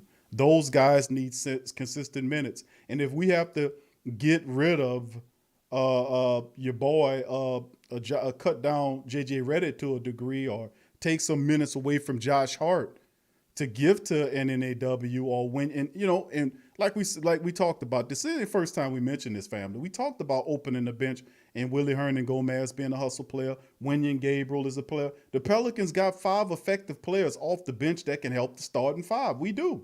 It's up to the coach to recognize that and then consistently give them an opportunity to produce. You know, and stop judging them on a game-to-game basis. Sometimes you're going to get the players like in NAW, he lit the Clippers up for 37, then he struggles. He's a young player. He has to figure it out. You know, that's just what it is. But you consistently have to give these guys minutes and opportunities so they can gain confidence and learn what you're trying to teach them to do so that they can help the team in the long run. And that's a fault that I'm saying that Stan Van does have, is that he's not consistently developing a good 5 off the bench, and not only finding that 5, but allowing them to play harmoniously every game together like you have the 5-5. I don't understand why the logic is, okay, we need a harmony in the top 5, but not in the bottom 5. You need harmony with the bottom 5 like you need with the front 5.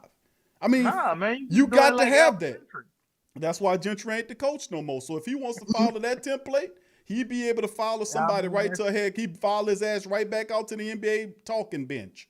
And that's kind of what he's doing. I respect it because I was, a little excited. I saw him experimenting with different stuff. I was like, oh, Q, he finally put a whole second unit out there. He didn't stagger minutes this time. And then we go to another game. We back to stagger minutes.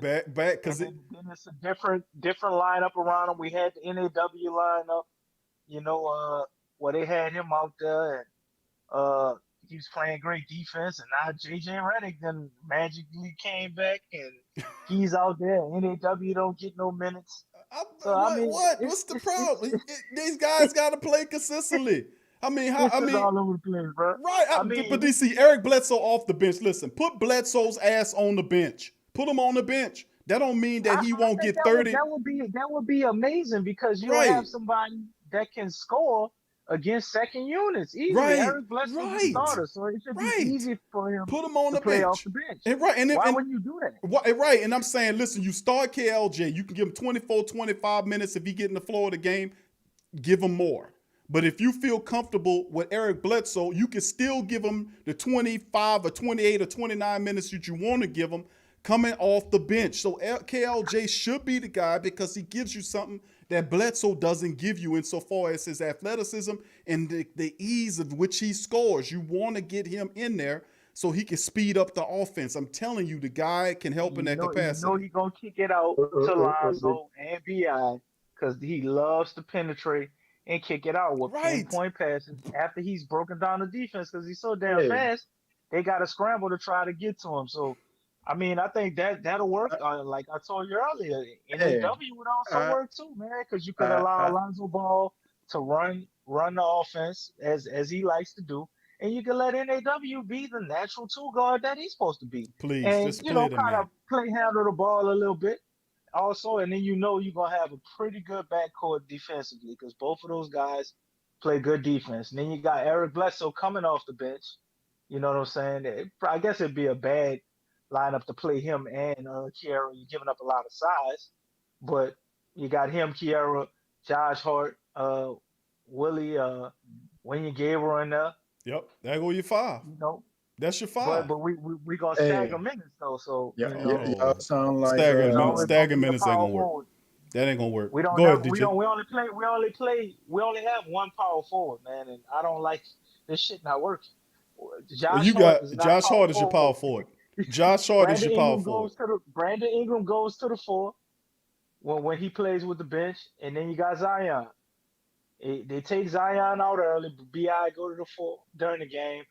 Josh Hart him and Josh Hart flip-flop between 3 and 4 duties. Yeah, he moves back and forth between 2, 3, and 4. Whatever you need, 2, 3, and 4, Josh Hart is the dude. And listen, bro, you don't have to beat Josh Hart to death like that. I mean, you don't have to force him to play the 4 position when you got William Gabriel. William Gabriel runs the floor like a 3.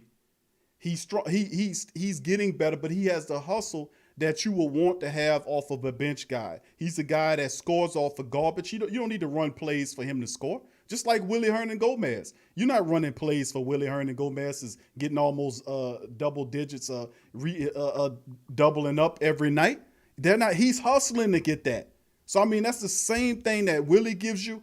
Winion gives you that as well. So it's the thing is you have 5 guys that you could commit that to. You don't have to play guys out of position because you feel like you need to. No, you have guys that can do what you want. You just have to play them there. DJ, I got another call coming behind you, bro, but go ahead. I'm going to give you the flow for your last comment. I mean, yeah. I mean, like I said before the season started, that lineup should have been Lonzo Ball, Kira Lewis at either the 1 or the 2, Brandon Ingram, Zion, and Steven Adams. So, I mean, what y'all just talked about with the lineup and all that, I mean, y'all can cut it because I've been saying that. When you draft somebody 13 overall pick, you trade Drew Holiday, you got the 13 pick, that should have been your 13 pick Alonzo at the 1, whatever at the 2, Ingram at the 3, Zion at the 4, Steven Adams at the 5. Eric Bledsoe, he just got on the team with this trade. So, and he should be on the bench anyway. It should be Eric Bledsoe, JJ, Josh Hart, I don't know too much about the Wayne Gabriel guy, but you could put him at the 4 and Jackson Hayes at the 5. And put Nico Miller if you need like a stretch 4 in between the bench, like in between the 4 and the 5 with the bench unit. So with that being said, y'all cut that because I've been to y'all put Kira Lewis and Lonzo Ball together. They both fast. Lonzo Ball, I've been telling y'all that. But y'all go ahead. I'm gonna keep listening to the show, but at the same point in time, I'm gonna go rewatch the game on Hulu. Y'all keep it easy. Hey, you got to rewatch a few more of these Pelican post game reports because we've been telling you that too. We've been saying it, bro. But you right. Bro, get out of here. Get out of here. Man, we've been saying Kiera, we've been saying that, bro. But we knew it was gonna happen. because what was going on and the coach you got. Stan Van Gundy don't like rookies. He don't. He don't give them a long leash. That's what we were And that talking and that about that's with getting that's older been. We talked coaches. about that when we Right. got the coach. Right. Older But coaches. That's the staple with older it is what coaches. it is. Right. So I mean, But we on you that. right though. You right though, DJ. And I do remember you saying that. We were saying the same thing too. But But DJ was you also can't do saying you need to something. throw Thornwell in there and Will Magny and Najee Marshall in there. He Nah, I was don't agree with that. I don't agree with no, I'm saying Thornwell. he was throwing these, but that's DJ's thing. DJ My loved man throwing DJ the like Thornwell, he dog. liked the underdogs, bro. He would throw the underdogs in there over the Thornwell ain't overdogs. bad though. He not bad though. No, But he you not know bad. He's just definitely terrible. could get some minutes. But Well, I here's mean, my thing, and I'm gonna get off. Here's He my thing, ain't and I'm gonna bad. get He off. ain't. No, Darnwell ain't bad. DC, he just terrible. terrible. He Here's ain't my bad. thing, He ain't bad. He and I'm gonna awful. He get off. terrible. Here's my What's up, thing, and I'm DJ? gonna get off. This is my last thing. How you supposed to know if he got talent if you don't play the guy? That's the same thing with Kira. What's the purpose of you playing me if you don't know what I have? All you have is my college highlight. That's the same thing with Najee Marshall. I'm pretty sure if Najee Marshall would have got playing time with these, what's our record, DC? We I think we're 11-13. I'm pretty sure within these 13 games, he probably could at least help with at least 3 to 4 games with losses. Because we don't know I'm sure he six. can help, bro. He's But 6'7". He has the size. This team lacking size. He's 6'7". Why is he not playing a little bit more than Joshua? Joshua is 6'5". because we're not gonna play the 6'9" guy who could play 3 through 5, which is Wenyen Gabriel. So if he can't get in the game, I know damn sure Najee Marshall don't stand a chance when Wenyen Gabriel done played on an NBA team before and actually played in the And playoffs. DC, let me tell you So something. Let me add this to it, DC. And it won't help your case if you're Najee Marshall if you get in the game and you're shooting free throws and you miss the whole round.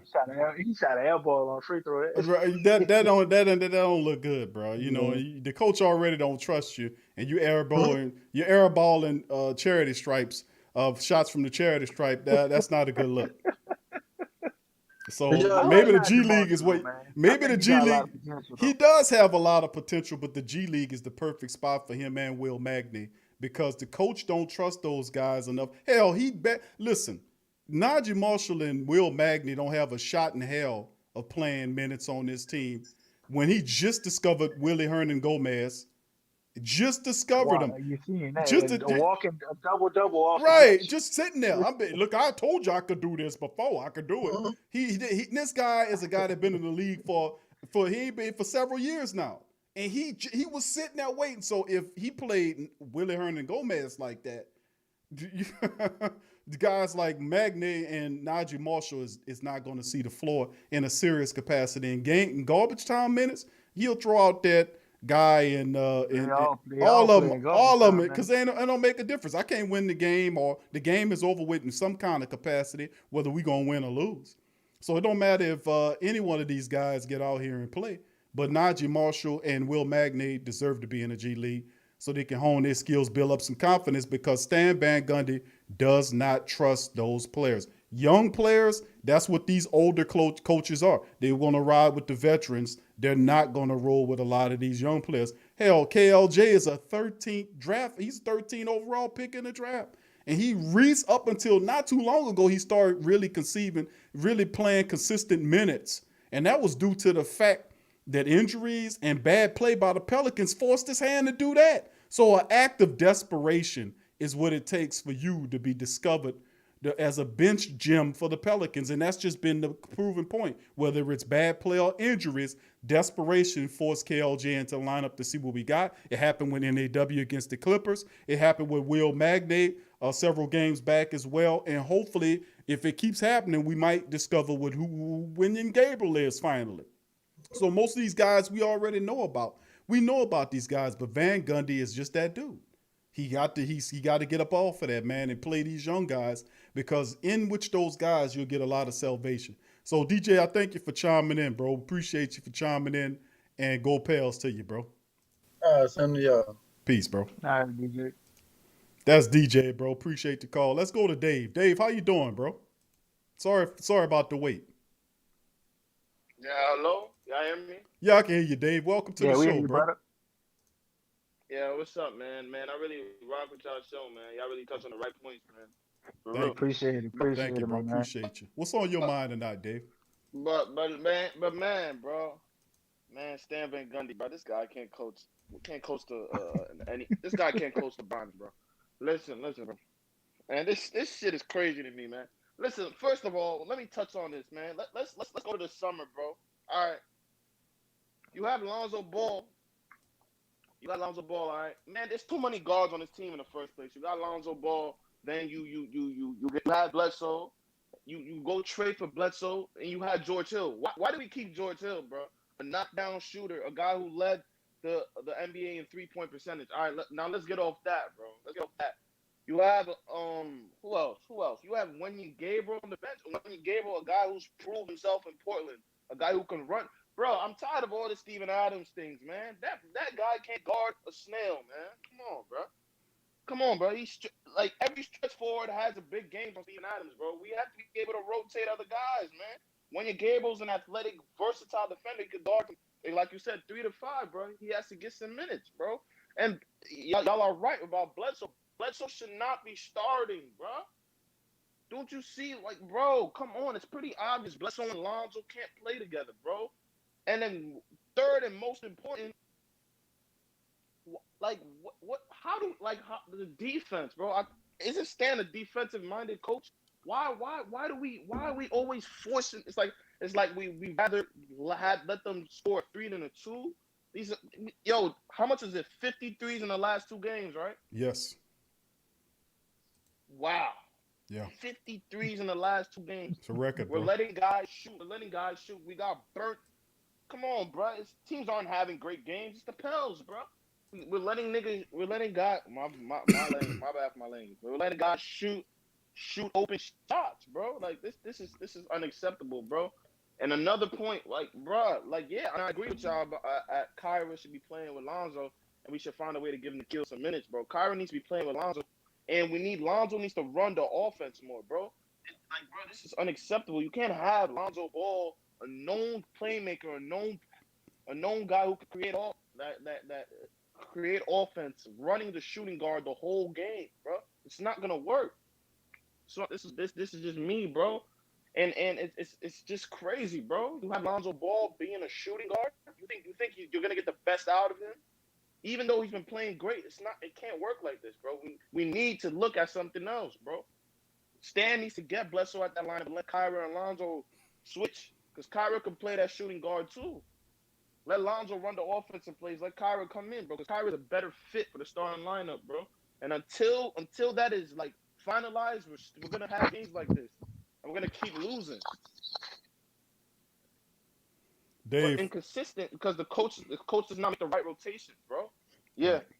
Dave, bro, you Yeah, you hear me? I can hear you, bro. Keep going, bro. I thought you had stopped, bro. Great commentary. Yeah. But yeah, bro, this is just the reality of our team, bro. We're the laughing stock of the league, bro. I mean, we have all these guys on the bench who can play, but we don't know what it's like, bro. What are we practicing? Don't you see talent or something? What's going on, bro? We're over here playing on Steven Adams shouldn't have played today, bro. We knew and it's gonna continuously happen. Every time Steven Adams plays a stretch forward, he's gonna get burnt, bro. He can't move, bro. We have to look at other guys, bro. Gabriel's I don't understand. Gabriel proved himself in Portland last year. Why isn't he playing? What is Stan doing? Man, bro. Politics and money, man. This is not the right direction of. Yeah, man. This is not the right direction of the coach, and I don't want to be the guy saying the coach didn't have a job, but bro, Stan didn't deserve this job, man. Stan's living off his past, bro. This is in 2004. This is 2021. There's no reason Lonzo Ball should be a shooting guard the whole game, a proven playmaker. It's crazy, bro. Tyra Lewis, a 13th pick, is getting minutes, and Nikhil is just benched all of a sudden, bro. Like what? Nikhil has proved that he can play. Getting Nikhil 0 minutes. Like what's going on here, bro? we're not gonna win, bro. And I already said, bro, this team is a joke, and Zion's gonna leave in 3 years, bro. Zion shoots 5 shots the next quarter. Like, you can't just have Lonzo spotting up threes all game, bro. You have to utilize him to his strengths. Run more PNRs with him and Zion, bro. The offense is too weird and stagnant. The same thing. Everybody's is finding how to guard us, bro.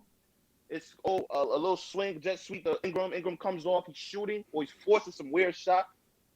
Like, bro, we need to look at Zion more. Zion needs to not. We need to get Zion the ball more in the second half, bro. This is the game. And like last game, even last game was the Bulls. Lonzo had how much he had in the first half? 19. Then he ended up with 21. Like, Stan, you didn't find any way to get him more shots. Like, what's going on here? Yeah, but that's basically what I'm gonna touch on, man. Dave, man, I love it, bro. That's it. Great commentary, man. Great commentary. That's the only problem. You hitting on everything. You hitting the nail on the head all across the board, bro. Absolutely. NAW should be consistently getting minutes. KLJ should definitely be getting opportunity to get in the starting lineup. The team committed a first-round draft pick, 13 overall, to him. Now, the Pelicans had not playing. Not playing. You had 1,000 draft picks this year, and the Pelicans traded every last one of them except for KLJ. And you mean to tell me you ain't going to play the one that you picked? What's going on here? And you and then you sitting. What's Stan doing, man? Bro, This is David Griffin, bro. Bro, Griffin too. Dave, you sitting 10th. You sitting beyond the 10th in position outside of the playoffs door. You can't be sitting up here talking about we got to hold on. Stan Van's Gundy can't have the mentality that we got to hold on to the veterans and keep that same lineup. Bro, you got to switch that up, bro. You can't. You got to put KLJ in there. You know, you tied with the Rockets in the cellar in the Southwest. That's not a good place to be. They stink. They bottoming out. They lost 4 in a row. And, you know, we can't be like you said. You're absolutely right. Offense does get stagnant a bit. Let me tell you something. KLJ gets control of the ball. You're right. Let him operate. He can get to the cup. And you're right. It's certain times where you see Lonzo operating offense, facilitating. He gets that groove. He get in there and start moving around and making plays. Yeah. And listen, let me be honest with you. The best facilitator, know what I mean? The best facilitator of the ball you got as a guard that's out there is not Eric Bledsoe. I got to say it's Lonzo Ball. Exactly. You can't tell me. You can't. They can't tell me that Bi is a better point guard than Lonzo Ball is a better. He's the best one facilitating. You got to be able to use at least a majority of that to help the team do some stuff. Exactly. DC, you won't chime in with Dave's points? Nope. Yeah, I'm gonna chime in, man, but I'm gonna do something that y'all don't like, bro, because I think we all honestly have a lot of the same sentiments. But So I'm a feeling some hoes playing the devil's advocate. Jamaican advocate. Nah. Okay, I don't know devil's about all that, bro. Okay, my bad. That wasn't funny. Nobody ain't laughing. Oh, I think they're laughing. But one thing I want to point out, first and foremost, that we need to understand. We did not have an offseason. We didn't have an offseason, right? Secondly, we have a coach that has not coached Hold the on, team. hold on. Let me stop you right there, Mr. Devil Advocate. You just messed up. Man, I can't keep. Come on. Devil Advocate. Devil Advocate. Know what he's doing, man. No, Ross, come on, Can bro. I finish? But let me just say this about your I'm first give you point. some more talking points, Vic. I might forget this. I know you can do a whole lecture with just that one I gave you. I'm just saying, but listen. I'm like with Dave. This is unacceptable because nobody else had a training camp or a preseason, whatever you want to call it. But nobody else did that. But they still winning games, though, right? They were coaches last year. Bro, hold on. Tyronn Lue took over the Clippers from Doc Rivers. Doc Rivers in Philadelphia. Tyronn Lue took over. Coach. He was a coach last year, though. He was a coach. He was coaching with the team. Stan Van Gundy been in the press box. Yeah. So he got to dig up all his clips. Man, he deserve. Go ahead. What you say, brother? Man, I'm really still debating that Steven Adams signing, bro. I think we got to stretch forward. We needed a stretch 3, bro. That's what we needed. We didn't need Steven Adams, bro. We didn't need him, bro. like I know, yeah, he has his we positives, but we there's needed a center. We needed a center, brother. Like I can't lie to you. And Miles Turner, my thing man. is, Miles Turner. Miles Turner That ain't would have fixed free. this And you team. know what I'm saying? We gotta. I don't think they could have That's just a got him guy, like yo. that. You know what I'm saying? So he the Oh fit, but man, this I don't think team is Miles Turner crazy, changes man. everything. But the thing you were saying about Um, Lonzo, I actually looked into it a little bit, and I yeah, noticed something. Dwayne Wade yeah.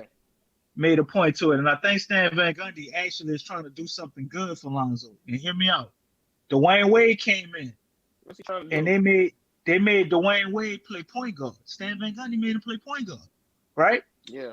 And he put him in that position for a while. And obviously, Yeah. Dwayne Wade wasn't Flash. He didn't become Flash till he went to the two guard spot. You know what D Wade said?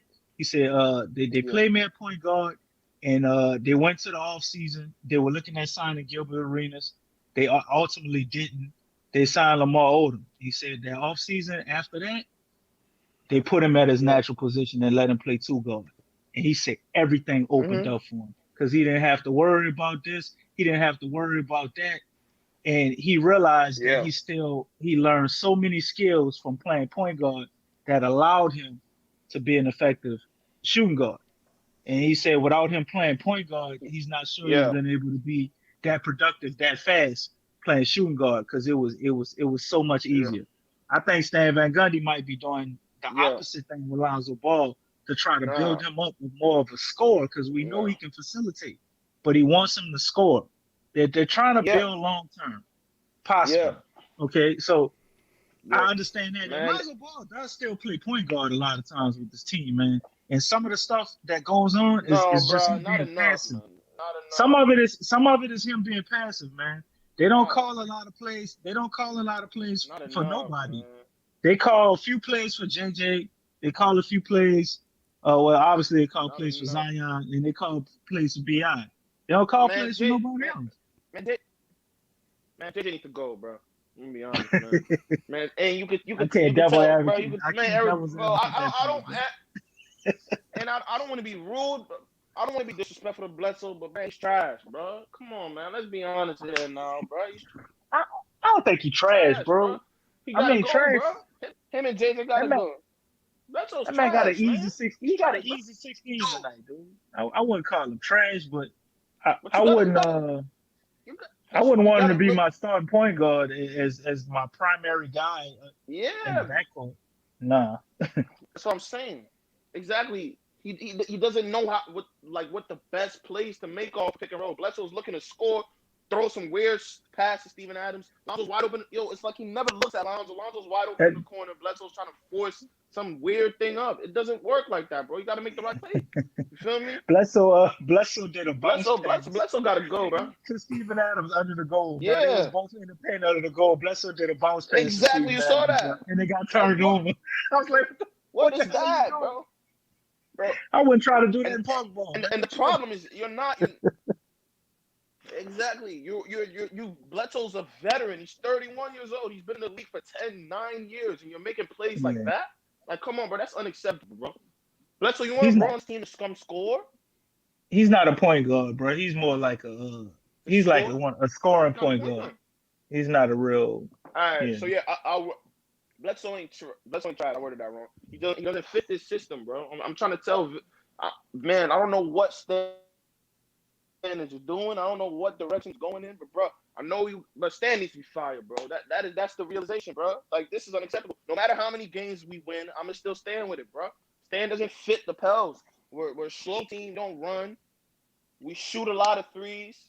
Like, bro, we suck, man. And it's the truth. And it hurts because, bro, I was so hyped for this year, bro. I really thought we were gonna be a playoff team, bro. I I really mean, thought, but we're not gonna be a we playoff team. can We're we can 11 and 14. still get to the Still got play. a lot Like, of you ball forgetting left. about the playing tournament, bro. All you got to do is make it to the 10th spot Mhm. to get to the playing tournament. Like, don't forget that. You got them 2 spots under number We're 8. gonna You know what I'm saying? we're gonna lose in the playing tournament, man. We gotta. Nah, we Wendy probably Gabriel won't do that, has but I to think we're gonna be get there. active.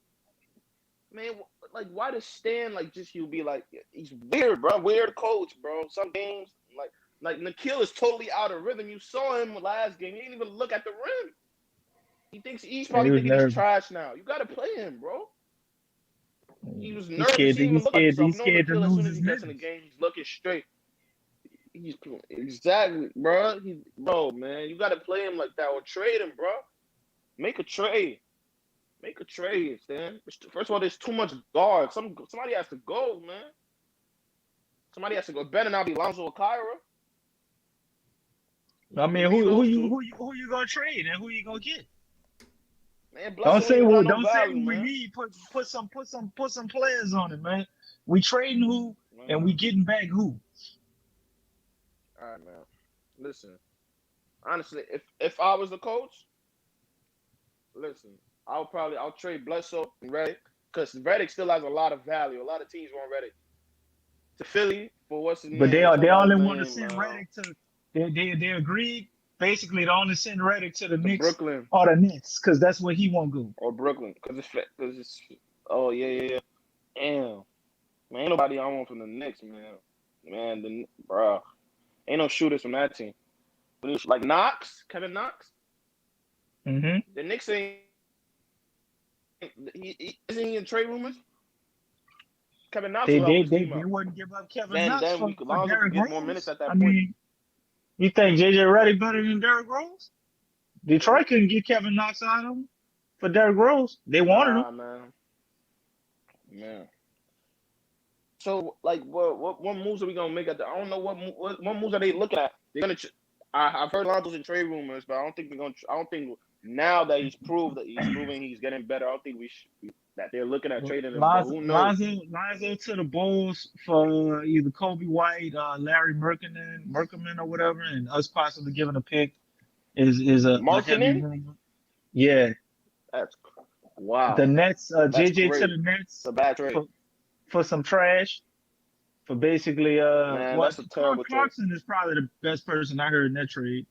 Claxton, I think. Jordan guy Clarkson? Claxton. Yeah, Claxton from the Nets. Man, we traded for shambles, man. We traded for shambles, man. They had a trade, Warriors trade for JJ, I think, and Lonzo. Oubre, right? Yeah, for Oubre. That's a terrible trade. Oubre can't shoot. Oubre can't even shoot. He's here diving 2-point games, bro. That's not gonna fit nothing. It's gonna take more shots from Zion. And I don't like how Zion. Why does Zion's shots get limited like the fourth? Like what's going on here, man? I don't know. Because B.I. the closing. I think a he's lot of supposed to people take on every that shot team, in the fourth quarter. Man, B.I. bro. Sometimes, man, B.I.'s doing what Stan was telling him to do, man. They telling B.I. shoot every shot, bro. B.I. will be locked up. He'll shoot a fadeaway. You're right, bro. But I can tell you this though, and this is the silver lining, because I mean, shit, all your points, I can't really argue with too much. All I can do is point out stuff you ain't talking about. But I think what's going on definitely builds Zion and Bi as players. I really do. Bi taking those tough shots when he figures it out. Facts, I agree with you. And he takes easy shots. The easy shots are gonna be that much easier. And when we need him to hit tough shots like that, it's gonna be nothing. So some of this stuff, it's like we get mad about it, and we talk about what they should do. And sometimes I wonder if some of these things they're making difficult or making what we call stupid decisions for them on purpose in order to develop them. Because I mean, we're looking at it as we're trying to get some playoffs and do this. What if the Pelicans just don't want to come out and say, look, we're just trying to develop our players. We got this unit. We think we know this will work. We want to get to the playoffs. You develop kind them on of. the bench. No, I'm talking about Bi and Ingram. That's Bi a disappointment, man. Because are the guys they develop. Not Ingram and Bi. I said Ingram and everything. Zion. Everybody else could be Zion a candidate. And Ingram as far as they concerned. And Kiara might move up in there. At some point. They are. It's like, bro, the switching, bro. It's too much switching, bro. Like, bro, it's like Switch everything. It's definitely Stan, bro. Stan's telling them, bro, this is just not defense here, bro. What would you 53 have them do? pointers. I mean, this is another point Lions I got can give up to heads. be devil's Lions got advocate. heads through them. Lions You can't be do getting realize, off no Luka go guard Porzingis. right? But you do Put in realize that the Adams Pelicans switching. they rank the same, roughly around the same offensively, and roughly around the same defensively as they were at this time last year. It ain't changed at all, and we got a different coach. So what is Stan Van Gundy supposed to do that Alvin Gentry didn't do? Come on, man. We know, man. We know Vice Stan versa. isn't the guy, man. We know. Hit free throws. Alvin is a way better coach. They hitting better free Faster throws. offense. Our free throw percentage, I think, is a little bit higher than it was last year. Probably, I don't think it was by much. I think it was like 2% or something. Go ahead, Dave. Dave trying to say something decent. And listen, I know Stan has so much, like, he got a lot of, thing behind his back. But, bro, you won a championship, man. Like, bro, you should be used to this, bro. You won a title with Dwight, bro. Didn't you make a finals with Dwight, bro? You got to do something. He made a finals, man. They ain't win, bro. Yeah, bro. Bro, you got to do something. You're supposed to. You got to take this criticism and do the right things. It's like, why are fans knowing what to do with this team, bro? This team is a joke, bro. We got to be honest, bro. I'm going into every game. I bet on these guys. I'm losing money, bro. I bet on the Bulls. I lost money. I bet today I lost money, bro. Get 47 by Luka, 50 from Levine. What's going on here? Teams are using us as target practice, bro.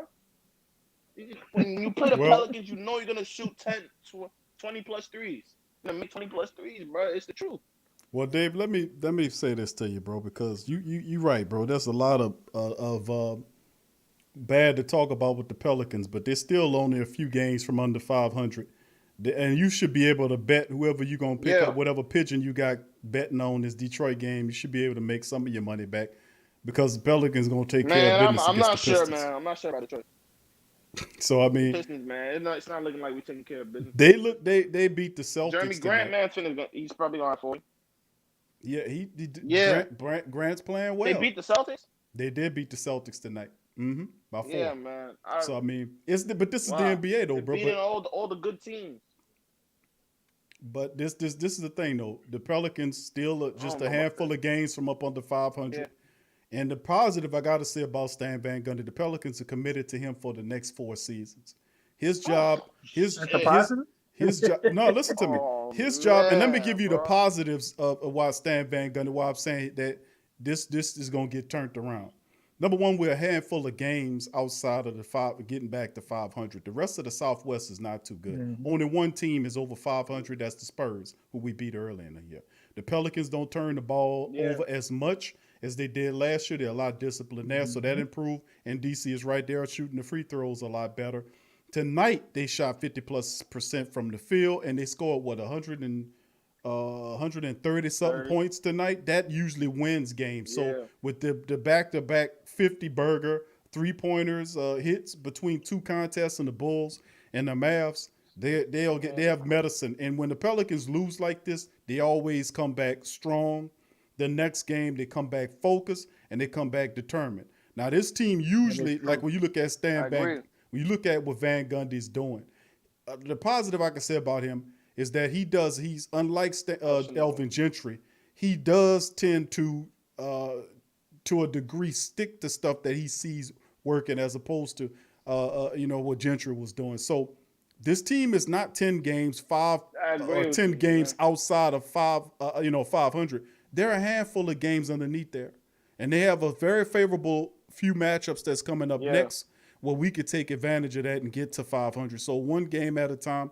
And they're learning. Listen, they're going to play through Zion. They're going to play through Zion. They're going to play through him because nobody, you put the tape on and you see that head-to-head. Nobody can guard him. You can't deal with him. And only thing they can do is, and really, there wasn't really no doubling of Zion. That's why he feasted like that. They let him operate like that. If you would have went through him like that, they would have been forced to double down, and he's a really good outlet passer. So I'm saying the time is coming because BI is there. They just need to switch it a bit. And like I said, we're not that far off. We really aren't. We aren't that far off. Man. We found the bench guys. Hernan Gomez is stepping up. doing his thing. Bledsoe got to sit, man. Bledsoe has to sit. Bledsoe produced what he did to True in there tonight.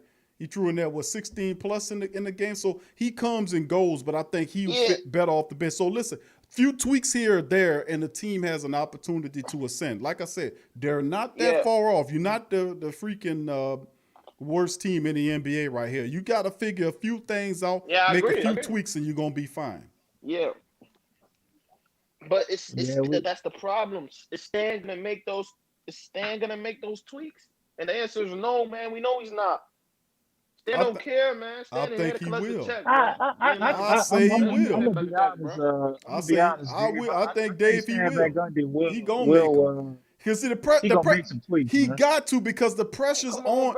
Listen, Dave. The pressure's on Van Gundy this year. He don't have a honeymoon period this year. You see what I'm saying? When he took over the job, his main job was to get the Pelicans into the playoffs. Now, he wasn't my favorite coach. I wanted Mark Jackson. Wasn't on my list. Right. I wasn't even thinking about it. Right. But he came in there, he stole the show, and he talked his talk. But he is a guy at a level. He does know basketball, knows how to win. He got a good staff there. So he got to be, well, I mean, I'm saying overall, career-wise, the man's a winner, no matter where he went. Yeah, now, I agree with you, man. But so the question is, moving forward, does he make the adjustments? With his hands up like, I don't know what to do, that puts him in a favorable or vulnerable position where we would have to take instruction from his people to figure out what he needs to do to win. If he's honest about his commentary about, I don't know what to do, then he will then go to his coaching staff, who he hired and trusts, to get the answer, and then go to the players as well. So I do say that he's going to make the necessary decisions. So this ain't a honeymoon period for him. He got his tasks to get the Pelicans to the playoffs every damn year that he in. And do I think he will do it? Ultimately, I say he will. We not that far off, bro. That's the frustrating part that I get to, because I was like, damn, the Pelicans just was on a 4-game winning streak.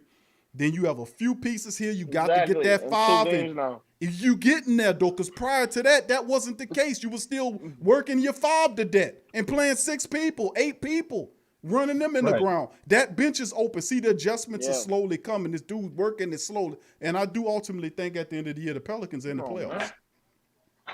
That's my take on it. Them nipping on the heels right there, man. I mean, they basically only 5 games, I think, out of the 4th spot right now, man. I mean, it's not as bad as it feels, because everybody's playing up and down. We in the West, man. The West is very difficult, dude. It is very tough. But you only got maybe like 3 teams that's head and shoulders above everybody, and that's Utah, the Lakers, and the Clippers. Everybody else is dogfighting right now, to be honest with you.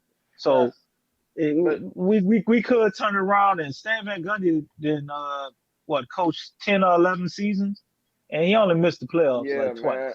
So things are definitely going to change, man. And I don't know about the whole firing him thing. I'm definitely disappointed right now. But to say fire him, and we only this many games in, 25, 24 games. The man didn't have a training camp. They can't practice like normal. The players are extremely tired because they're waking them up in the middle of the night to do damn COVID tests. They got to get up at 7 and 8 for shoot-arounds and stuff because of COVID tests and stuff they don't normally have to go through. Yeah, facts, man. Let me stop. I'm overreacting. It's a lot for everybody, not just them. But, you know, a lot of these things matter, and especially as far as them having a new system. On top of having the new system, we got new players. You know what I'm saying? Then we got to deal with all this other stuff. Then on top of that, we got the 5th toughest schedule in the league. I don't know why they decided to give the Pelicans the 5th toughest schedule in the league. I don't get it, but that's what we got.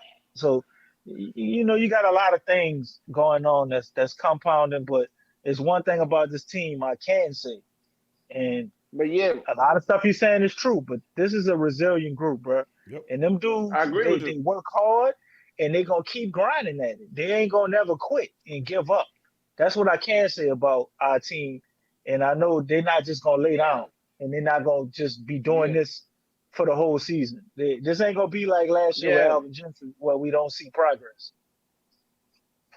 Yeah, but I agree, man. I agree with you, but it's a lot of headaches, man. Like playing lines like Klay Thompson, bro. Come on, man. What is this supposed to? Where's No, this no, offense? no, he's Man, the not off playing him like Klay Thompson, man. You feel he like that? playing him like Klay Thompson, man. Why? Yeah, bro, this shit Okay, crazy to me, what man. should he be doing with Lonzo? That I don't see a lot of. I mean, I see the difference, but I don't see a huge difference in the way he's I see using a Lonzo versus what we used him last year in the half court. The only difference is we're crazy not difference. running as much. We're not running as much, and that's usually what Lonzo, We need a run like too. work his magic. That I mean, the way they Lonzo use him in gotta the run half that court is offense, man. actually That's what I better. want. Is I think better than we used him last year in the half court. Lonzo hit and 5 free yeah, throws I yesterday, mean, man. He ain't do nah, that bro. all. I don't remember him doing that all year last year. He hit 5 free throws against the Bulls. And I agree with you, but a lot of the signings like was a confidence, like brought his confidence down. I'm gonna be honest, bro. How you listen? You get Bledsoe's like tell Alonzo like, bro, you're not the guy, bro. Like it's just a lot of weird moves they made, questionable that didn't need to be made, bro. We would be a way better team with George Hill, bro. This goes back to before this thing has started, bro. Like man, this team could have been way better than it is right now. But yeah, I agree with you. I think But they play hard. Josh Hart plays hard. They all play hard, bro. So but, they're but not with gonna the be. Lonzo thing, though, Oh, man, my thing is this, and I think with them drafting and bringing these guys in, they trying to light a fire under that dude, man. I think they want to keep him, but it's like some of the stuff we can't act like is acceptable that we've seen from Lonzo, and I like Lonzo, but it's like yeah, bro. if you're Aggressiveness, not man. I agree. right, they doing things they want. They trying to piss him off. Yeah, they disrespect because they want him to get angry. They want him to get mad and play harder and play mad. Because when Lonzo plays with passion, you see a different player. When he plays angry, you see a different player. We Yeah, he Yeah, watched do. it when Bi got man. that Lonzo. crazy ejection, that bullshit ejection they put on Bi. Lonzo went crazy and willed the Pelicans in that game. I think we Yeah, lost, but we damn near won that game because of him. He stepped up and took accountability when right. Bi left the game, and he tried to lift the team. And he did that because of the scenario, but what they're trying to get him to do is See to what I'm be like him saying all though? the time. But but bro, like that's what I'm saying though, man. We gotta get this. Like, we gotta get. I think we gotta get him going, man. You gotta let We him we, we like can't be coddle able. we can't coddle him and baby him though, man. You Yeah, want I him to be agree a with you. dog, you gotta smack him around a little bit and see what happens. But man, it's a lot. It's just a lot of like weird places he is on the offense, man. Like, bro, come on, man. I know Lonzo isn't happy playing like this, bro. I know Lonzo don't like the way they're playing him, man. There's no way he does being a How point is guard in Lonzo here. supposed to play on this team with Bi being able to handle the ball and have facilitation capabilities as well as Jeez, Zion? man. How are we supposed to use him is what I'm Bi, asking. yeah, I can't pass, bro. I want him. I think. All right, if they want to do him this way, which I totally disagree with, all right, let him have some time to run an offense or run a PNR or some shit. Like, let him do some of that, bro. You can't just have him being a shooter when he has a lot more talent than that. You got this guy looking like a freaking what's his name, J.R. Smith, bro. Come on, man. J.R. Smith, bro. J.R. Smith on the Cavs. Just standing and shooting, bro. This is not his game. He's way more talented than this. And we all know that, bro. We got to see more Right. PNRs with Zion. A lot of those, man. It's going to work, man. Trust me. It worked. It worked. When Zion and Lonzo run PNRs, it works. There's no time Right. it fails and nothing like that. Why? I don't understand why Van Gundy won't, like, let it. I don't know, man. At the end of the day, Van Gundy's the NBA coach, man. I totally disagree with him being a coach. I think a lot of coaches should have got that job, but I mean, it is what it is. I'm a Pels fan. As long as the team's winning, I'm happy, bro. But man, Van Gundy, bro, you got to step it up. You got to do his job, bro. Before we lose Zion in 3 years, bro. That's what could happen. That's what I'm scared of happening. We gonna lose Zion in 3 years, bro. When Zion's rookie contract is over, like AD. I understand. I understand that, but I also think a little changing of the guard could be coming, man. With what Giannis did, you may get the new generation thinking it's Yeah, better to stay. But in order for him to want to stay, we got 2 more seasons, man, where we got to be winning. If we lay an egg this year, Yeah. we gotta be winning next year and the year after that to convince this guy to stay. I agree, but You think Bi? You think Bi? this is Bi? only Zion only played what, maybe 50 games as a Pelican. I don't think he's thinking about He's packing his bags dominating, and man. getting out of here just at this point, like with what's going on and all the Man, if difficulties I was everything. Zion, I would. Already, I mean, you only I was played Zion, 50 I games. definitely would already, bro. Come on, man. We like, bro. There's so much So game Zion. where you gonna go? And we gotta go ahead and Man, there's a lot we of can teams keep that doing play this back and Zion, bro. forth, man. But we gotta have to wrap it up because the show getting ready to end in a minute. But Uh, I'm what I'm just saying, like if you want to etch your own legacy, and the footsteps Zion is following is the footsteps of his own thing. We're not gonna really be able to compare him to yeah. somebody else. And players like that, I don't see Zion as the type of player You that's don't play just like gonna him. want to go team up with like LeBron or some other, maybe RJ Barrett, dude he used to play with, or John Morant. But you think he Yeah, want to go to the Knicks or the Grizzlies, or you gonna try to convince them to come here? But either way, man. uh, I think go Zion gonna ahead, try bro. and convince them, or I think Zion goes and plays with RJ, man, because RJ's pretty good, man. I think Zion goes and plays with RJ, and they work together, man, and get some nice pieces in New York. Because I mean, who doesn't want to go to New York, man? Great I don't know city, what the hell bro. they gonna do with Better than Obi New Toppin, Orleans, man. bro. You go right after his contract's over. I would go with the way, man. If SVG's the coach for the next 4 seasons, man, I'll be stressed out, bro. Come on, man. Man, the thought of him being the coach for 4 seasons has me like, bro, damn. Shit, I didn't even know we signed him for that long. Yeah, but I'm sure they got an out, and he'd play another season or two. But that 4 year is probably optional, or maybe Yeah. the third year. But anything else, man? You want to get off your chest, brother? Because I mean, you dropped a lot of jewels, a lot of points I agree with, and let you go ahead and give your Man, last remarks. man, hopefully, bro, we beat Detroit, man. That's it, bro. Hopefully, bro. So we can get that winning Damn, streak going, man. oh man, Again. this is a bad day as a That's Pelican. it. That's it. You said hopefully we Yeah. beat Detroit. That's how God bad damn, it is, man. Hopefully man, we that beat feel Detroit, bro. bad, bro. Hopefully, man. I Hopefully, don't think that's man, embarrassing. Yeah, man. man, That's how we bad it is, flocked bro. up That's out how here, bad I think man. we are, Damn. bro. Man, I don't think so, bro. I don't think we just get out of there in Detroit, bro. I think that game goes down to the wire, and whoever wants to close it out does it, man. I don't think we're just gonna come in there and punch them out, bro. Cause we're just not that guy. We're just not that team, bro. I think we after that, what's it called? Who do we lose to? The Chicago loss. I think we just forgot who we were, man. I'm gonna be honest, bro. You let Kobe White. How much Kobe White gave us? 30. Come on, man. Kobe White ain't had 30 the whole season. In Luka his gave us defense, though, 47. he Kristaps was 36. averaging Even about 15, 16 points a game. Though he ain't no, what I'm saying. Kobe White ain't no bum, bro. I'm a Kobe White fan. I think he's a very good Okay, player, okay. but he ain't scoring like that right now, bro. He's only bro. Come on, man. Man, this might end up being 100 threes in 7 games, man. That's how bad Man, it's don't say looking. We that. might give Don't up say 20, that, man. bro.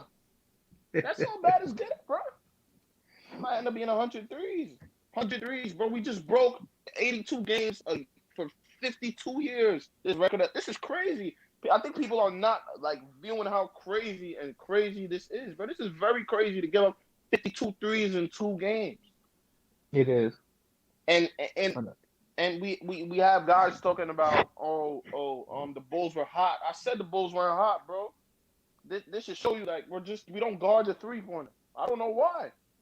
That's part of the But yeah, scheme we run, similar to Milwaukee.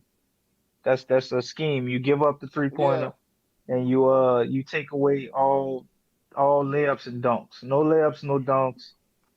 Limit the mid ranges, don't foul, and give up 3-point shots. That's what Milwaukee does. They And they had the challenge, number Damn. one record but in the league for the but they last 3 years, I but think. but Wow, the that's caveat crazy, man. to that system to operate that style of system, if you notice how Milwaukee has so much success is because they have long players that can then break out the challenge because you don't just give up wide open 3-pointers in the system. You've got to contest. as well. Got to contest something. And right, Porzingis. and you got to get out there and You contest.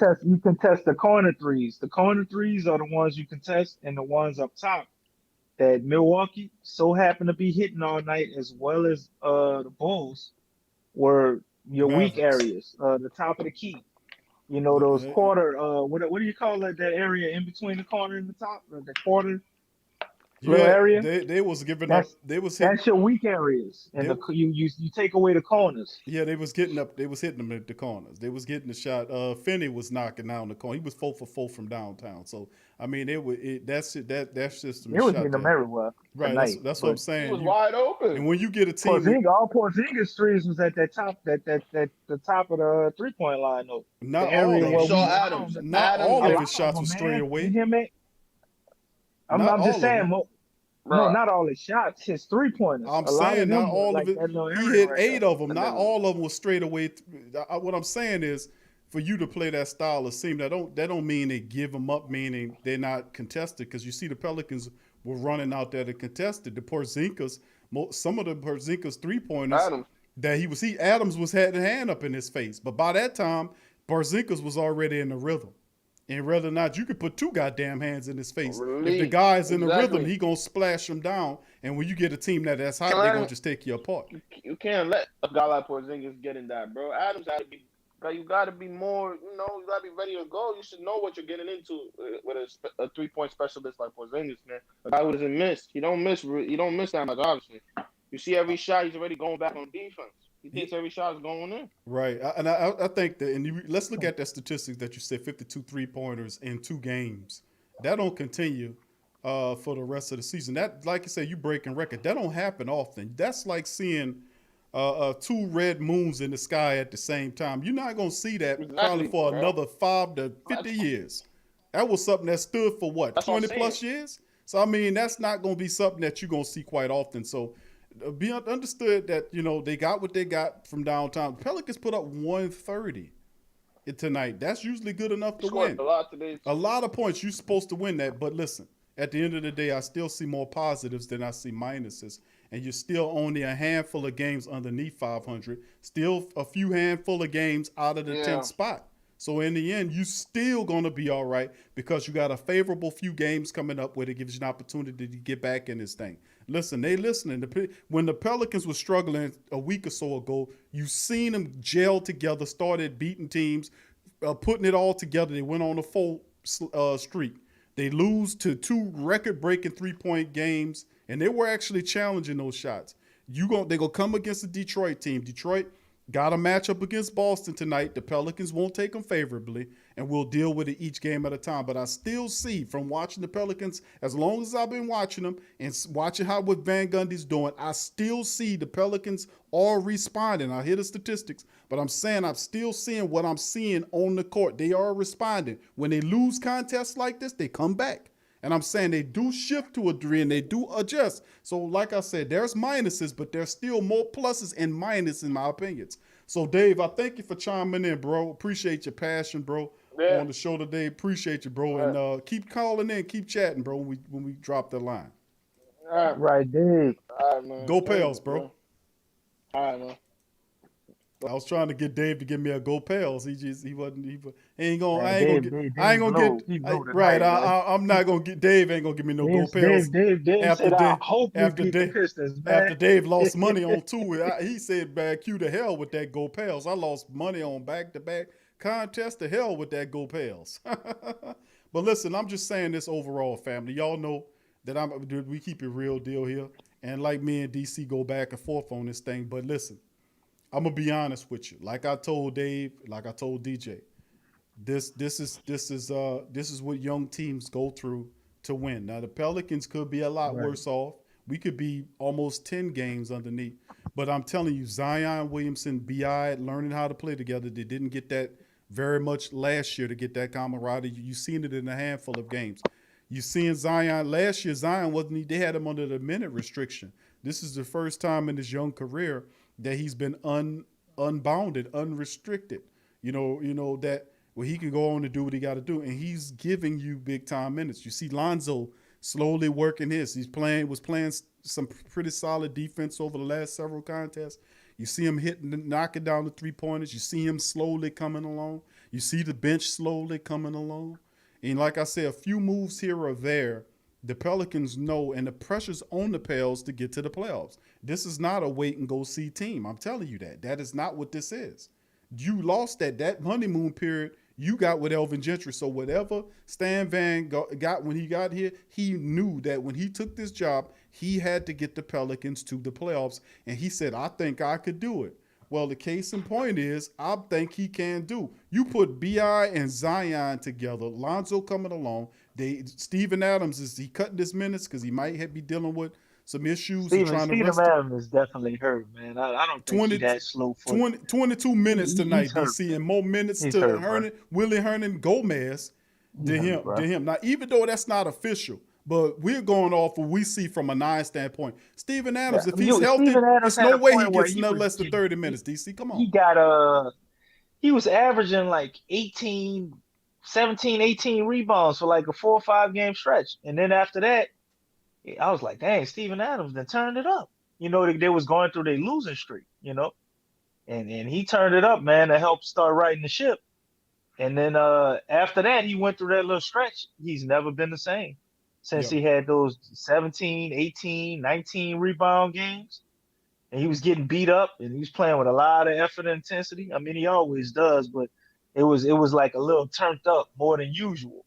Yeah, they dialing him back now. After that, you know, he hasn't been the same since then. Yep. Well, he ain't been the same, man. So I think during that stretch, he might have hurt himself. Well, you know, a little nagging injury or something that's obviously slowing him down. It got to be something because Willie Hernan Gomez had more minutes than Steven Adams tonight. And usually when you have Steven Adams' intensity and his passion, the Pelicans usually win. You don't get these kind of walk-up lips. You see what guys like Wonder Boy was doing. Luka Doncic was able to get into the paint. And so when you talk about defending, we talk about defending the three and giving up the easy shots, like getting the layups. They were giving up the layups tonight as well. So, I mean, in the end of the day, the Pelicans' defense failed toward the back end, and a lot of that is due to Steven Adams because that's his main job.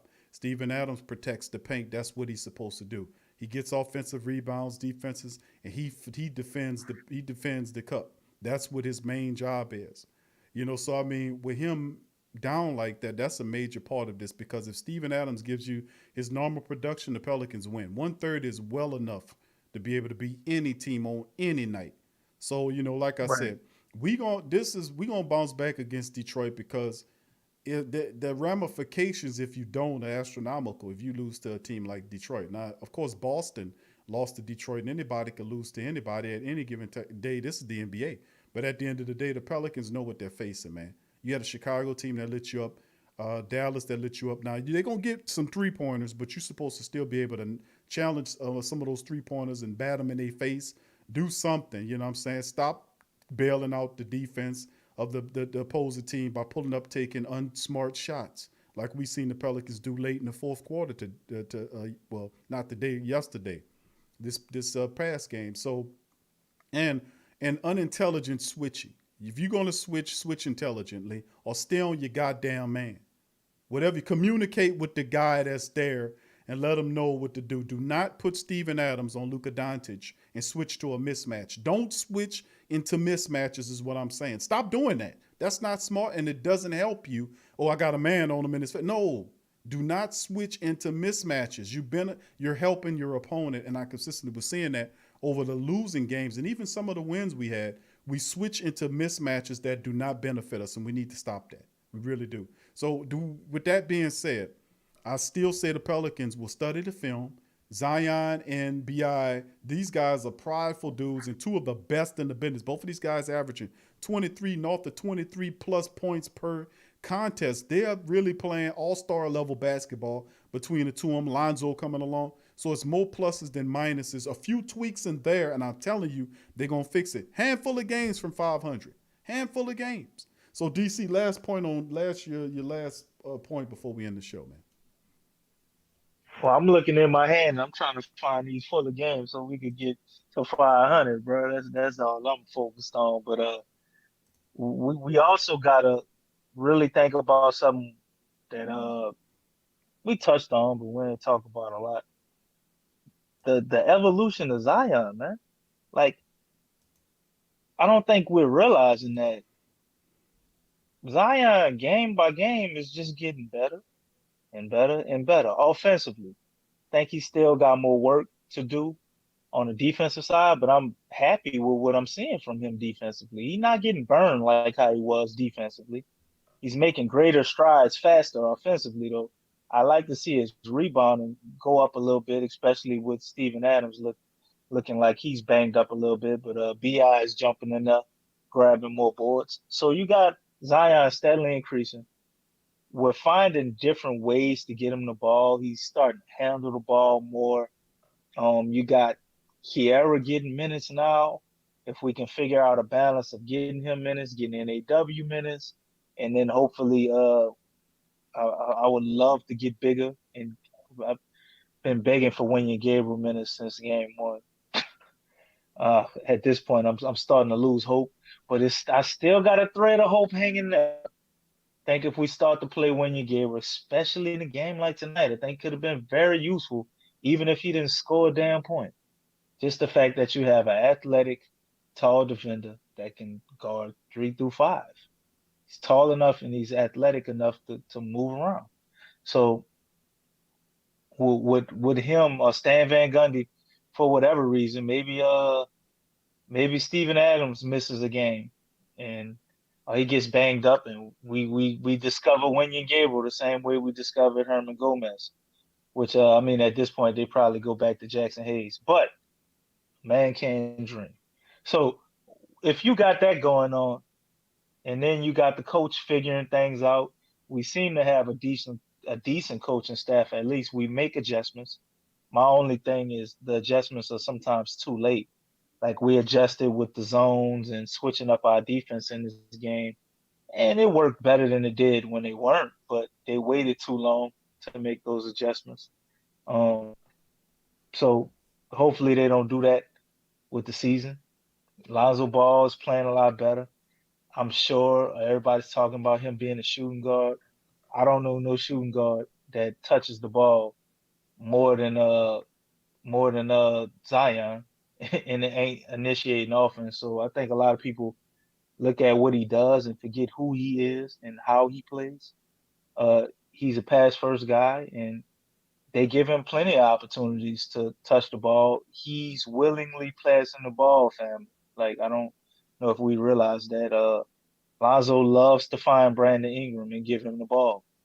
So some of what people want out of him, I think, is partially him not playing the way you want, because I feel like he gets a lot of opportunities. I don't think there's this small leash on Zoe, man. I really don't.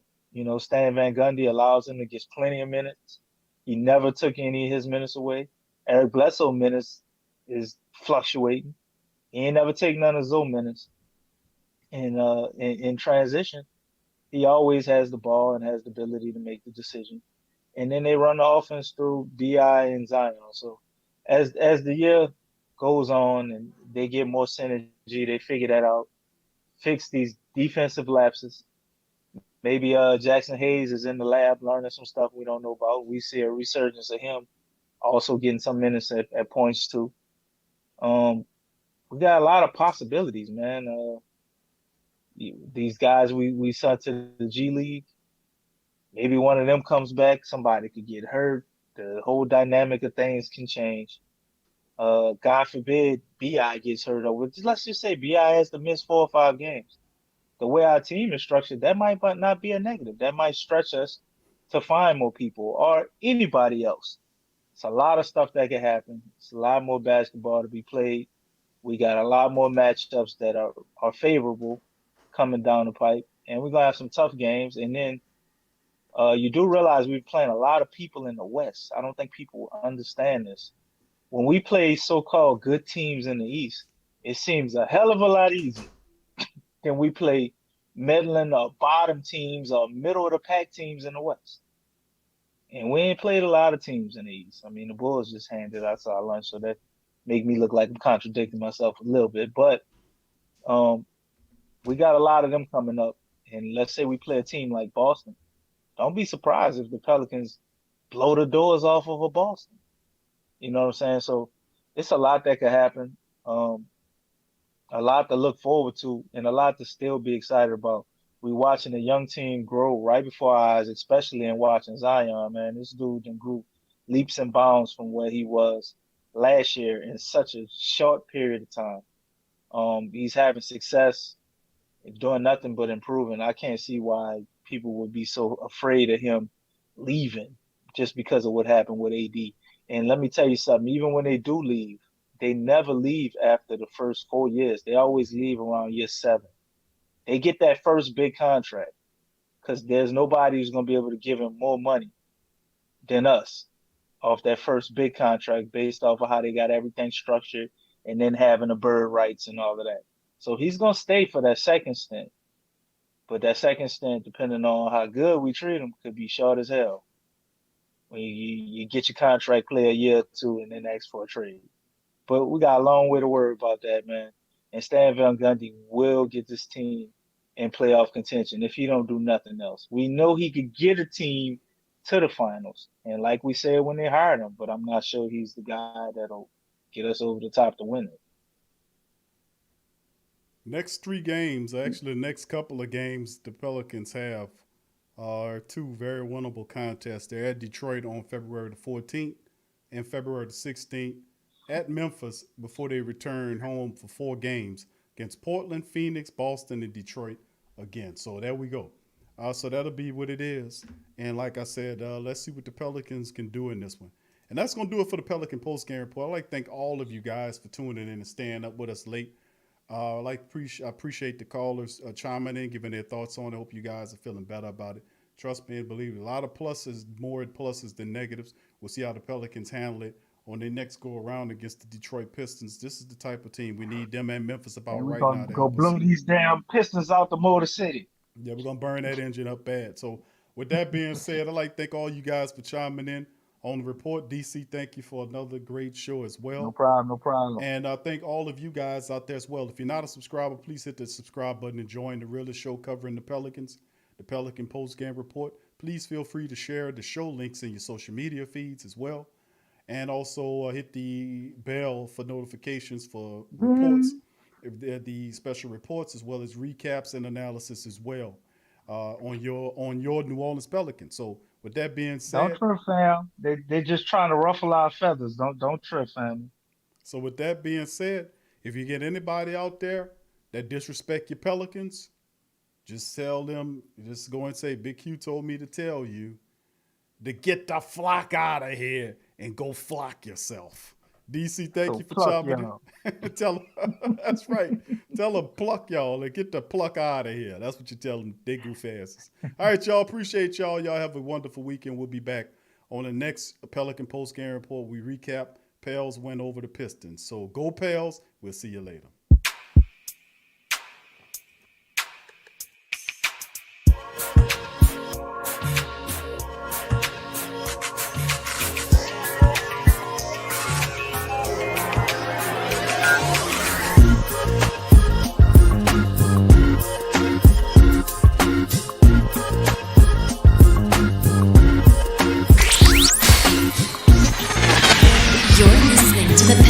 Post-Game Report on the PRO Media Network for all things Pelicans.